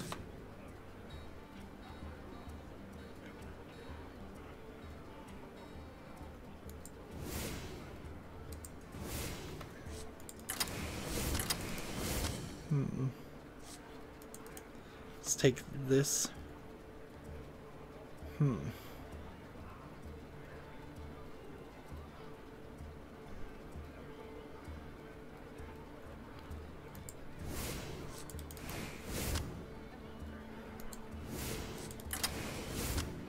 So do I have it now? Do I have the perfect... I could probably replace something else. Let's get rid of that. Put 2 of these. I think that's good enough. Like, we could do Fugan and Stalag and be really crazy, but there's really no reason to. I think we're good.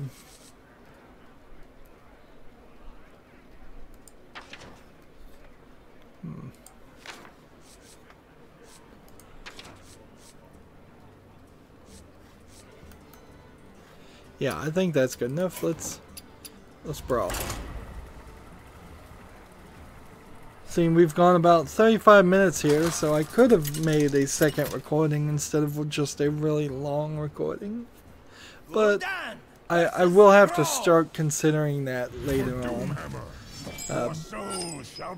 Truth is, I probably didn't say one important sentence for the past 35 minutes.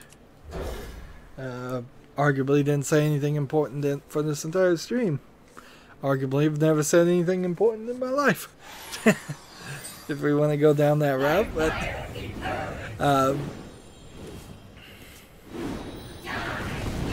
yeah. We'll play this. Get it out! Get it out! And then in the turn.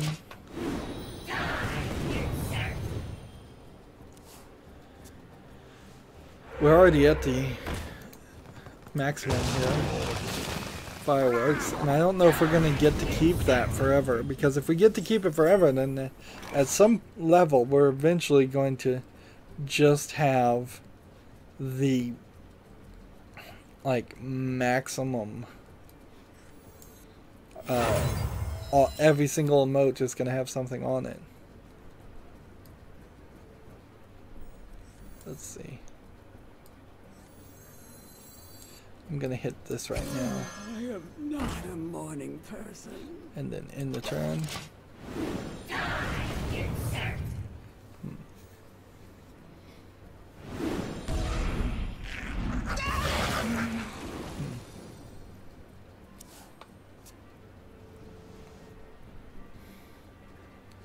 If I have 6 more characters, other minions. See, so he's playing a totem save your life function.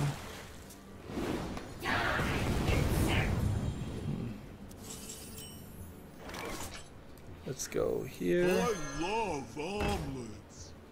And then end the turn. Actually, I need victory, so I should be trying to win here. I forgot about that.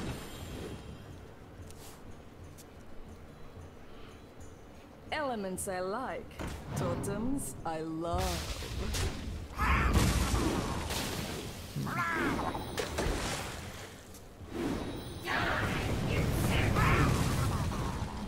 Yeah, some people are playing this very differently than how I was playing it. Let's see. This. I can ease your pain.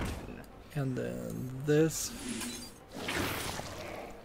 And then let's start trying to win here. Let the dark in. Job's done.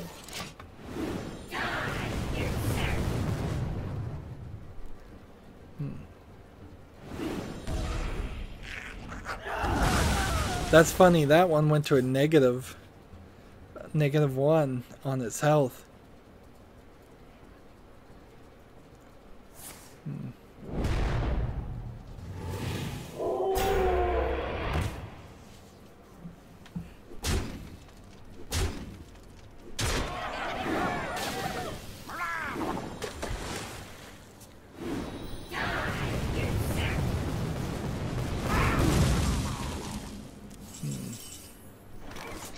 Let's see.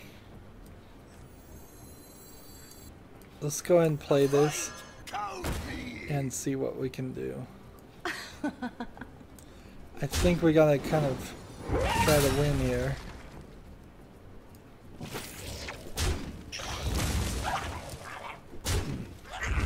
Let's see how this works. Everyone, get in here! Everyone, get in here! Everyone, get in here! Everyone, get in here! This Grim Patron works so well on this. Everyone, get in! Everyone, get in! Everyone, get in here!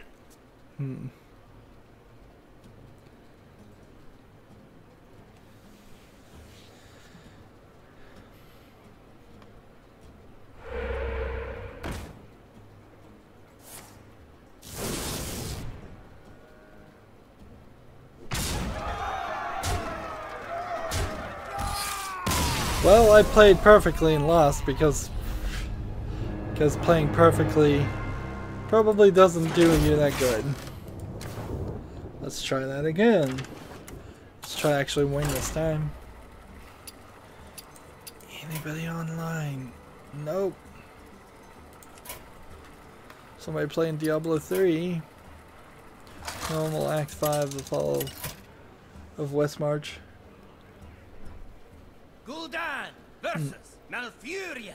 Borderlands is like free on Xbox Live Your soul again. shall be It seems so mine. strange. It's been over given away. They're trying to flood the market for Borderlands 3, and I think it's potentially going to turn out to be a mistake. Too many people will be playing the original again to feel the need to play 3. But then again, maybe 3 is not anywhere close to being released. Maybe this time next year it'll finally get a release date. As a possibility. Maybe it's the next Duke Nukem Forever, too. That's also a possibility.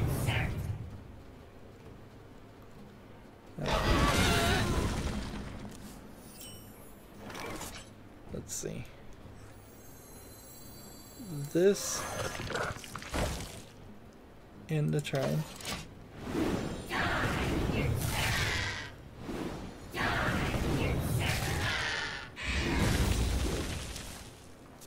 There we go.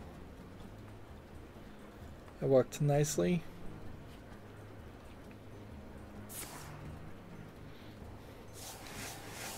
He's playing Jade Idol, which means his Jade Idols will get more and more powerful.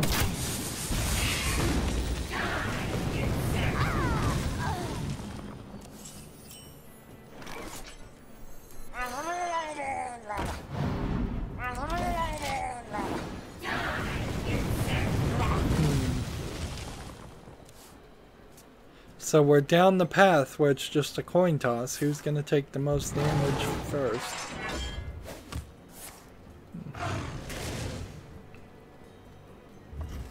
And he's going to try to make me take the most damage. And he's going to kind of fail. Because I can do this now. And as this works, it's going to take at least 1 health away worth of damage. Next turn I can play this and this. The jungle provides.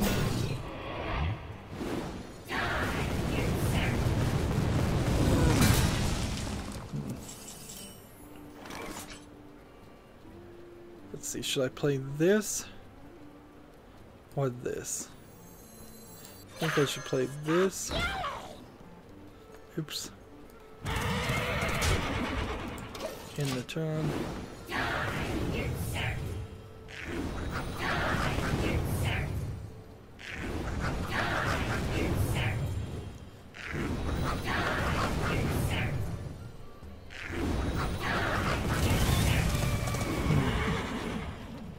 There we go. Turned it around.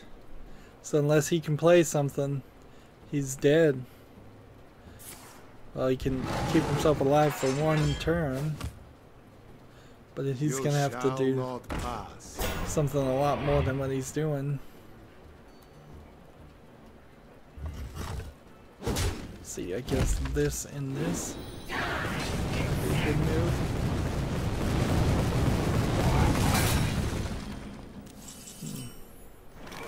Or Grim Patron. Grim Patron saved the day. So, possible that I lose here, but I think Grim Patron saves the day. Because every damage increases the odds.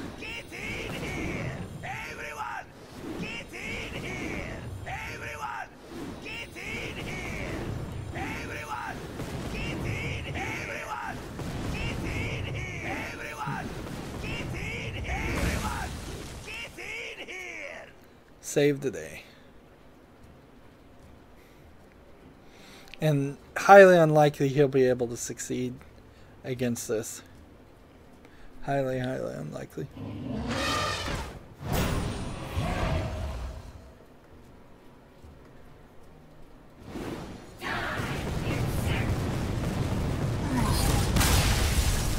Victory. And this is a little quicker. We're over 100. We're not getting anything special for that.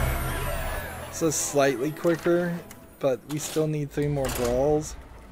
And the cards I've picked are actually not designed around a faster victory. There's most definitely a strategy here that would work better than what I'm doing.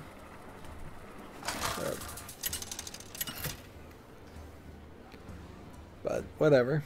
Well, hopefully it won't take 13 more minutes to get 3 victories, but that seems like a tall order. Let's see. Take this one out, and we'll keep that one in.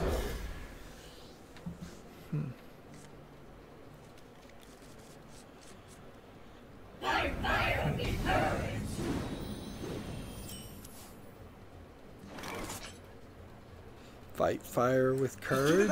Is that what he's saying? Done.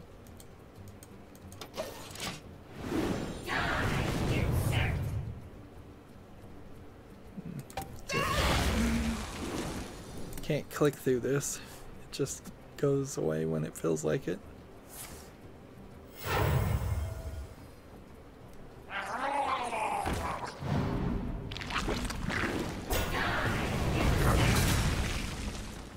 What's funny is I'm gonna just tit for tat. Repeat this. That in the turn.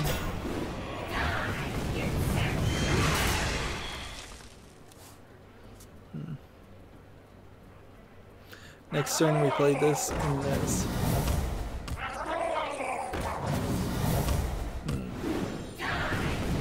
Not the best way to use those two.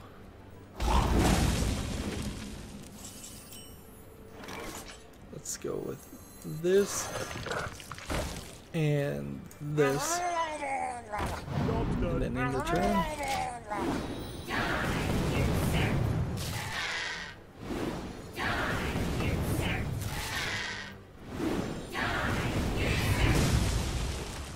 Now it's 15. I don't think I'm gonna make it up to 9th turn to use that. I love omelets. Of course, the danger here is if I got like Health Azul next draw, I might not be able to play it. Summon 2 1/1 Raptors. I love omelets. Get it out! Get it out! Job done.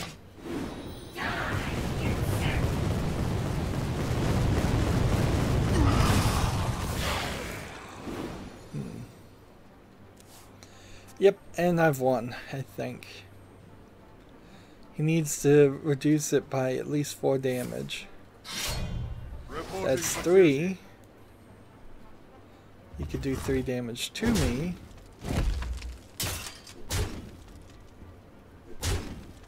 So Grim Patron might not succeed here.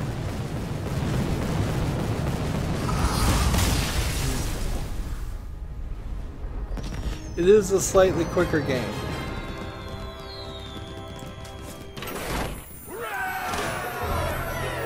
Playing this way. And we only need 2 more victories now. And ideally do that in 10 minutes, maybe?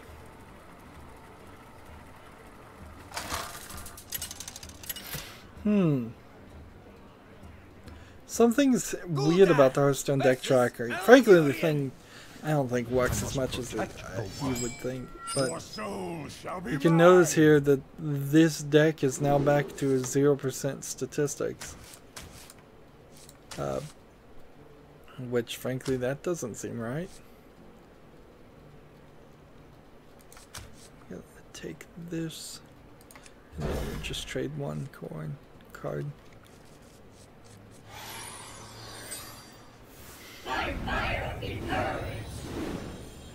If I play this the first turn, he'll be less likely to 1 shot, 1 to move forward.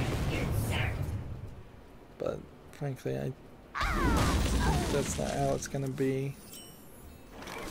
Actually, let's do that. Let's play this and this and in the turn. That way, it'll do more damage to him and hopefully balance out.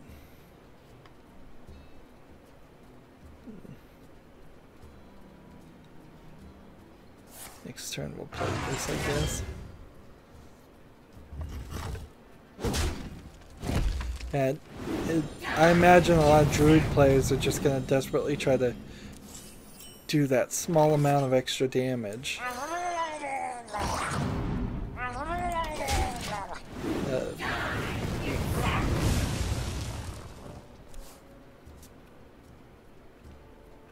See, I think probably I would win just going forward here if no new characters were played.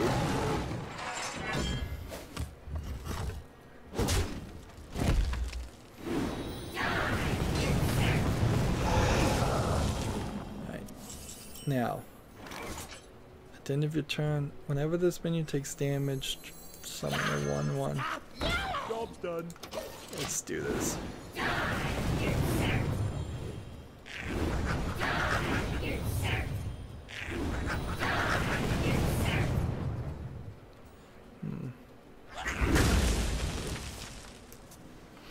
It'd be nice if we could do something like this and just keep on doing the Tavern Brawl and earn some kind of currency or earn some card backs from previous parts of the game. Earn some of the hero faces that cost money.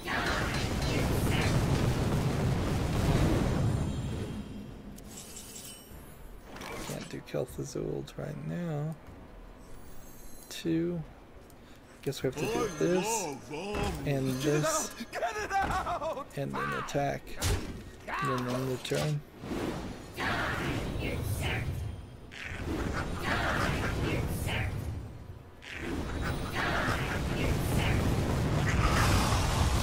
Well, they managed to kill everything.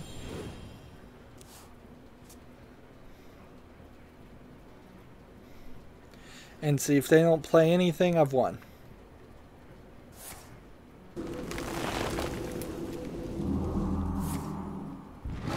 Maybe I've lost. There's a chance. That was a poor mistake on their part. They should have attacked my face. It would have given them the health that they would have liked. So 5 1/1 things versus 3 for 5. I am not a morning person. I think this might be right. Actually, it probably isn't. Just, I may have lost here.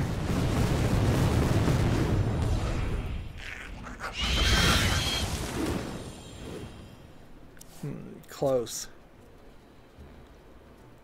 Close. Well played. Wow. Got me with a swipe. That was an undeserved victory on their part.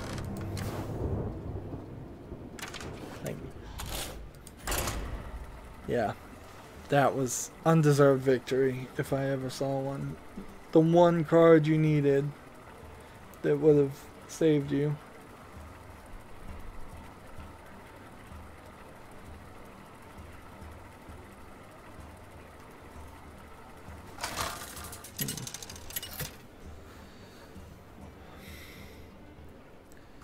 So, can I get 2 victories in 5 minutes? You asked for Probably not. Your soul shall be mine. Definitely keep this one.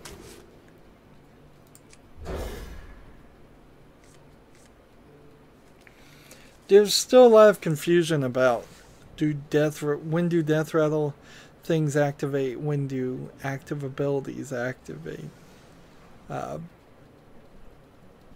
And it seems like active abilities activate immediately, where death rattle abilities activate at the end of a turn, or at the end of a chain of actions at the very least. They don't seem to be instantaneous, which sucks. Because I can imagine a lot of these death rattle things would die, then resummon, and then before the mini Ragnaros had a chance to attack again, he would be back.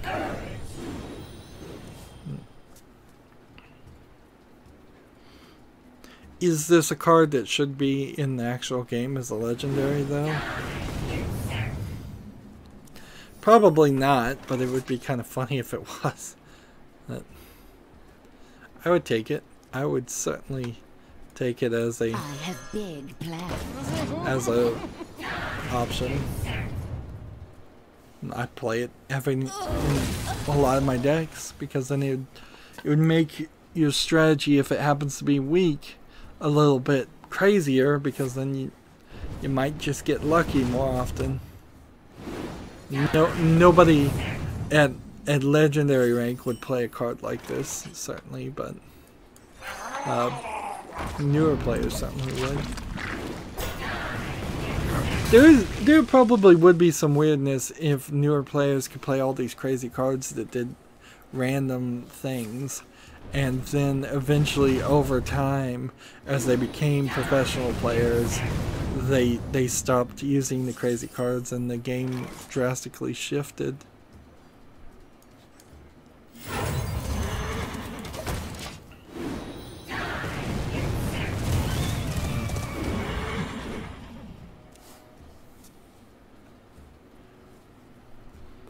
Let's see.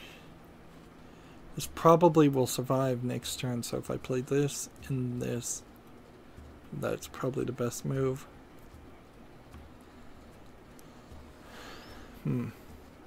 This card's not the best, because it has to be at the end of your turn. It summons 1/1/1 imp.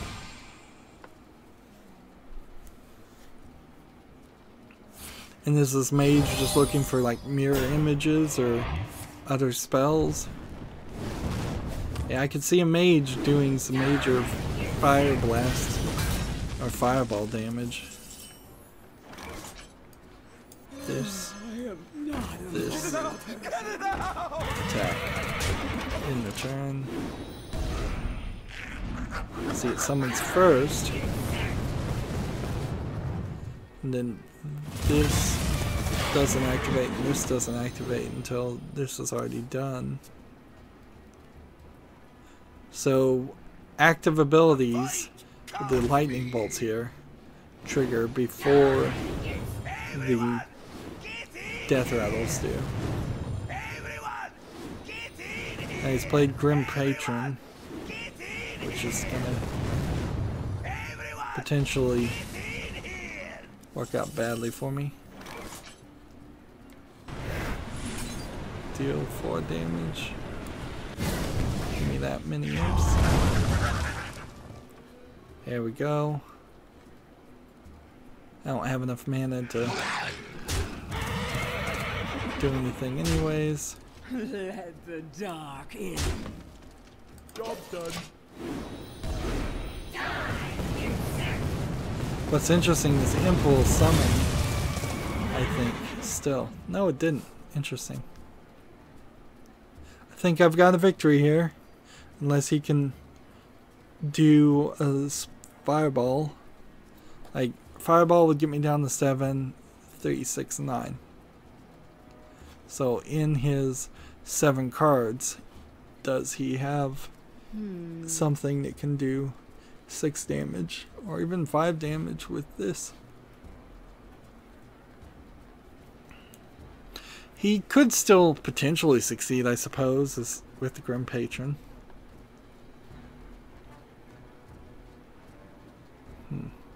I wonder.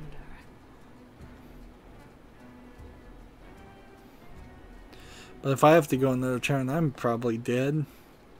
Time runs out on me. Nope, he's running out of time. This is probably going to be a concession. Or victory in general. People so desperate for a win. I understand it, but don't run down the clock. It's rude. It's a waste of everybody's time. Runs out on me. Everyone, get in here! Everyone, get in here! It's interesting, it double triggered the timer. Get in here! Everyone, get in here!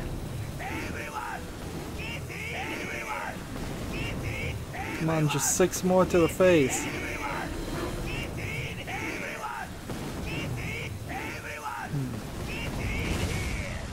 I can't believe that worked for them.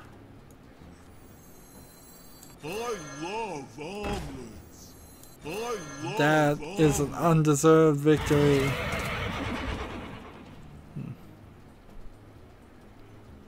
Undeserved victory. Again. But I guess that's exactly what this was going to be, though, isn't it? Is that there's just not going to be fair victories on such a random card. So we now know that that's not how they should go. This is definitely a card that should not be in standard or wild play. It's too crazy. For the investment of the 5 minutes of that game, or the 7 minutes of that game, that was a very disappointing end result. It seemed like almost nothing to do with my own personal actions. And inherently, this is why I prefer to play single-player games. When they make a game that's like this, it's multiplayer, and you have to balance it so that the players only win half the time. It's not enough. It's not enough for me. It's not what I expect. I expect to win 90% of the time, to close to approaching 100% of the time, not 50.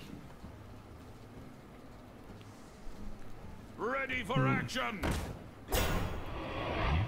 So maybe they will someday come up with a co-op collectible card game where you play against AI. I think there is one that's in development, and that certainly would be a bit of a breath of fresh air.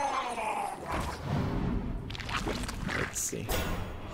Is it worth killing these two and keeping this weak?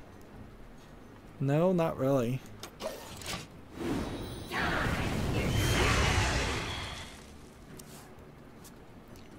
This one only powers up when it kills things, so I could have killed this guy with one of my guys and then slowed down the progress of this one becoming stronger. But I think only by a small amount, really.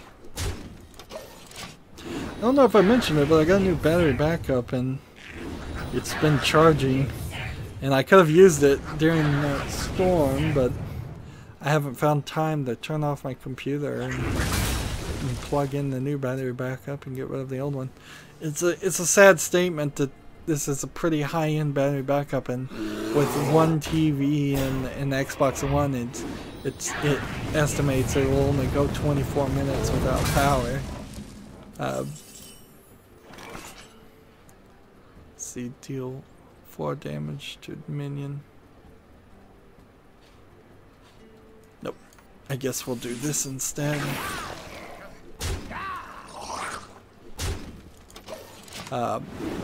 Batteries suck, unfortunately. That's just the truth of it.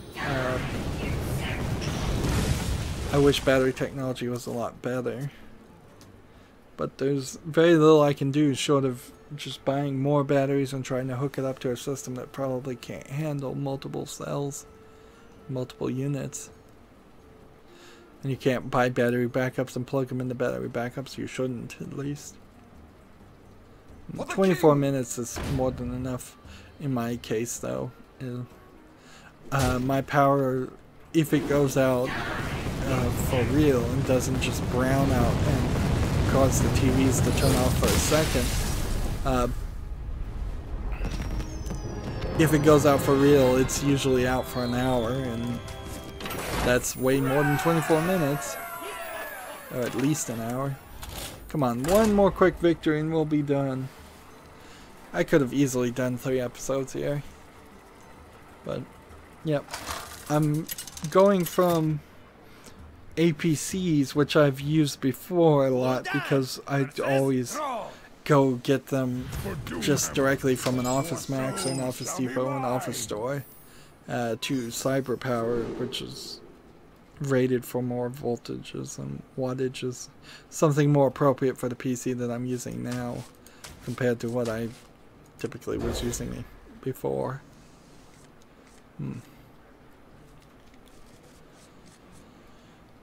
So different software, if I have to install any software, different setup, make sure it doesn't set off an annoying alarm when it comes on. If it weren't for the case that I needed more, I have big plans. I needed more wattage, a transformer and circuitry that could handle more wattage, I would have just bought a new replacement battery. But yeah, I think my APC was only rated for 500 volt amps, where this is somewhere closer to 810 or 1310. I think it's 1310 actually. Submit an exact copy of this menu at the end of each turn of the turn. Interesting.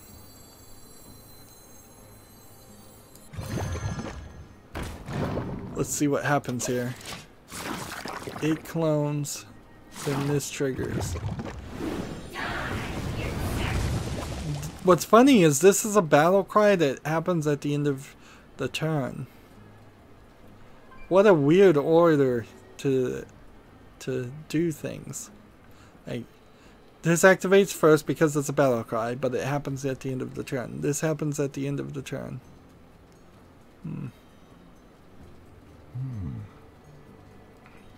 By the way, you can't silence this guy either. Which, from the way it's written, it should be silenceable. You should be able to silence immune characters.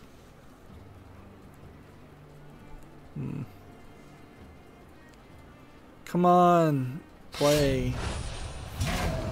We don't need this.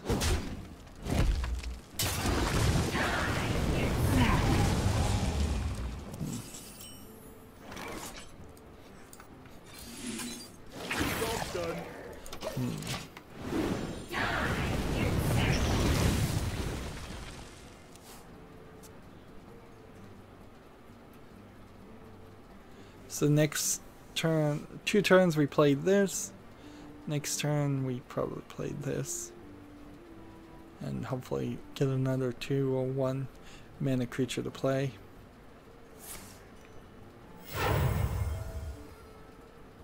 Ash to ash. The fact that this is an elemental actually doesn't seem like it makes any sense. Which is probably just evidence that this was a card that they were going to make and they just didn't finish it.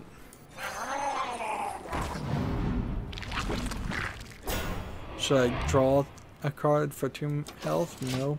I don't think that would be a smart move. We'll see if I win with more than 2 health. Hopefully I win, period.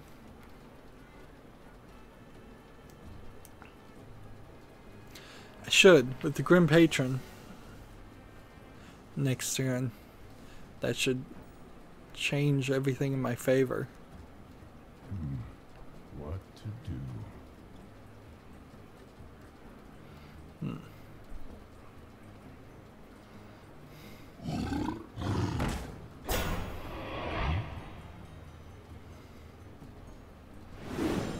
I will need feedback, or I would appreciate feedback on people who watch these episodes pre-recorded. How they like the idea of some videos being really long and some videos being really short. They're all way too long in some comparison of YouTube videos.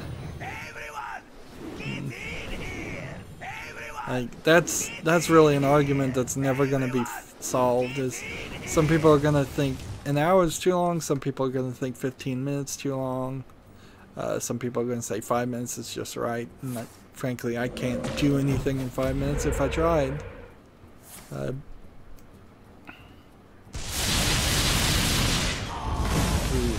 that's a well played.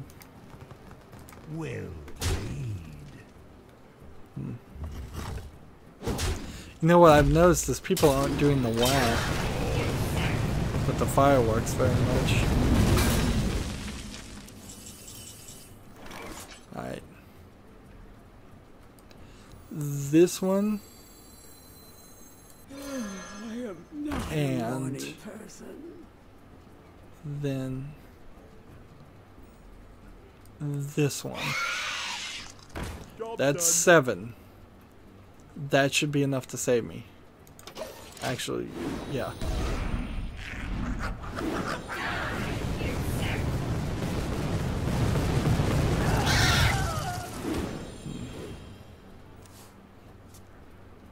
And highly unlikely they're gonna win unless they can just do 4 damage to my face directly.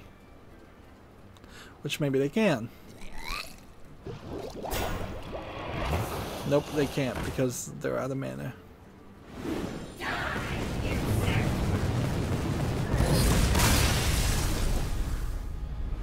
So, about 2 hours, we got a total of 204 mini rag kills, and that didn't do anything special for us. Oh wow. And we've got a lot of gold. It's a shame that there's no way to get more gold. Let's see. It says if we got one more win, we would get the 10 gold. And I don't think that's doubled. And even if that is doubled, that's not worth the time. We don't have the old packs. We don't have the old adventures available for purchase yet. But we got the daily quest done. So unless the double your gold for daily quest ends early, we'll be back in 3 days again, and hopefully YouTube will actually announce that I'm live streaming then. That's it for this recording. As always, I ask you to like, share, subscribe, comment, and watch every second of my videos. If you want a friend or follow me on basically any social media sites, there's a whole bunch of links down below. Thank you for watching. Have a good evening.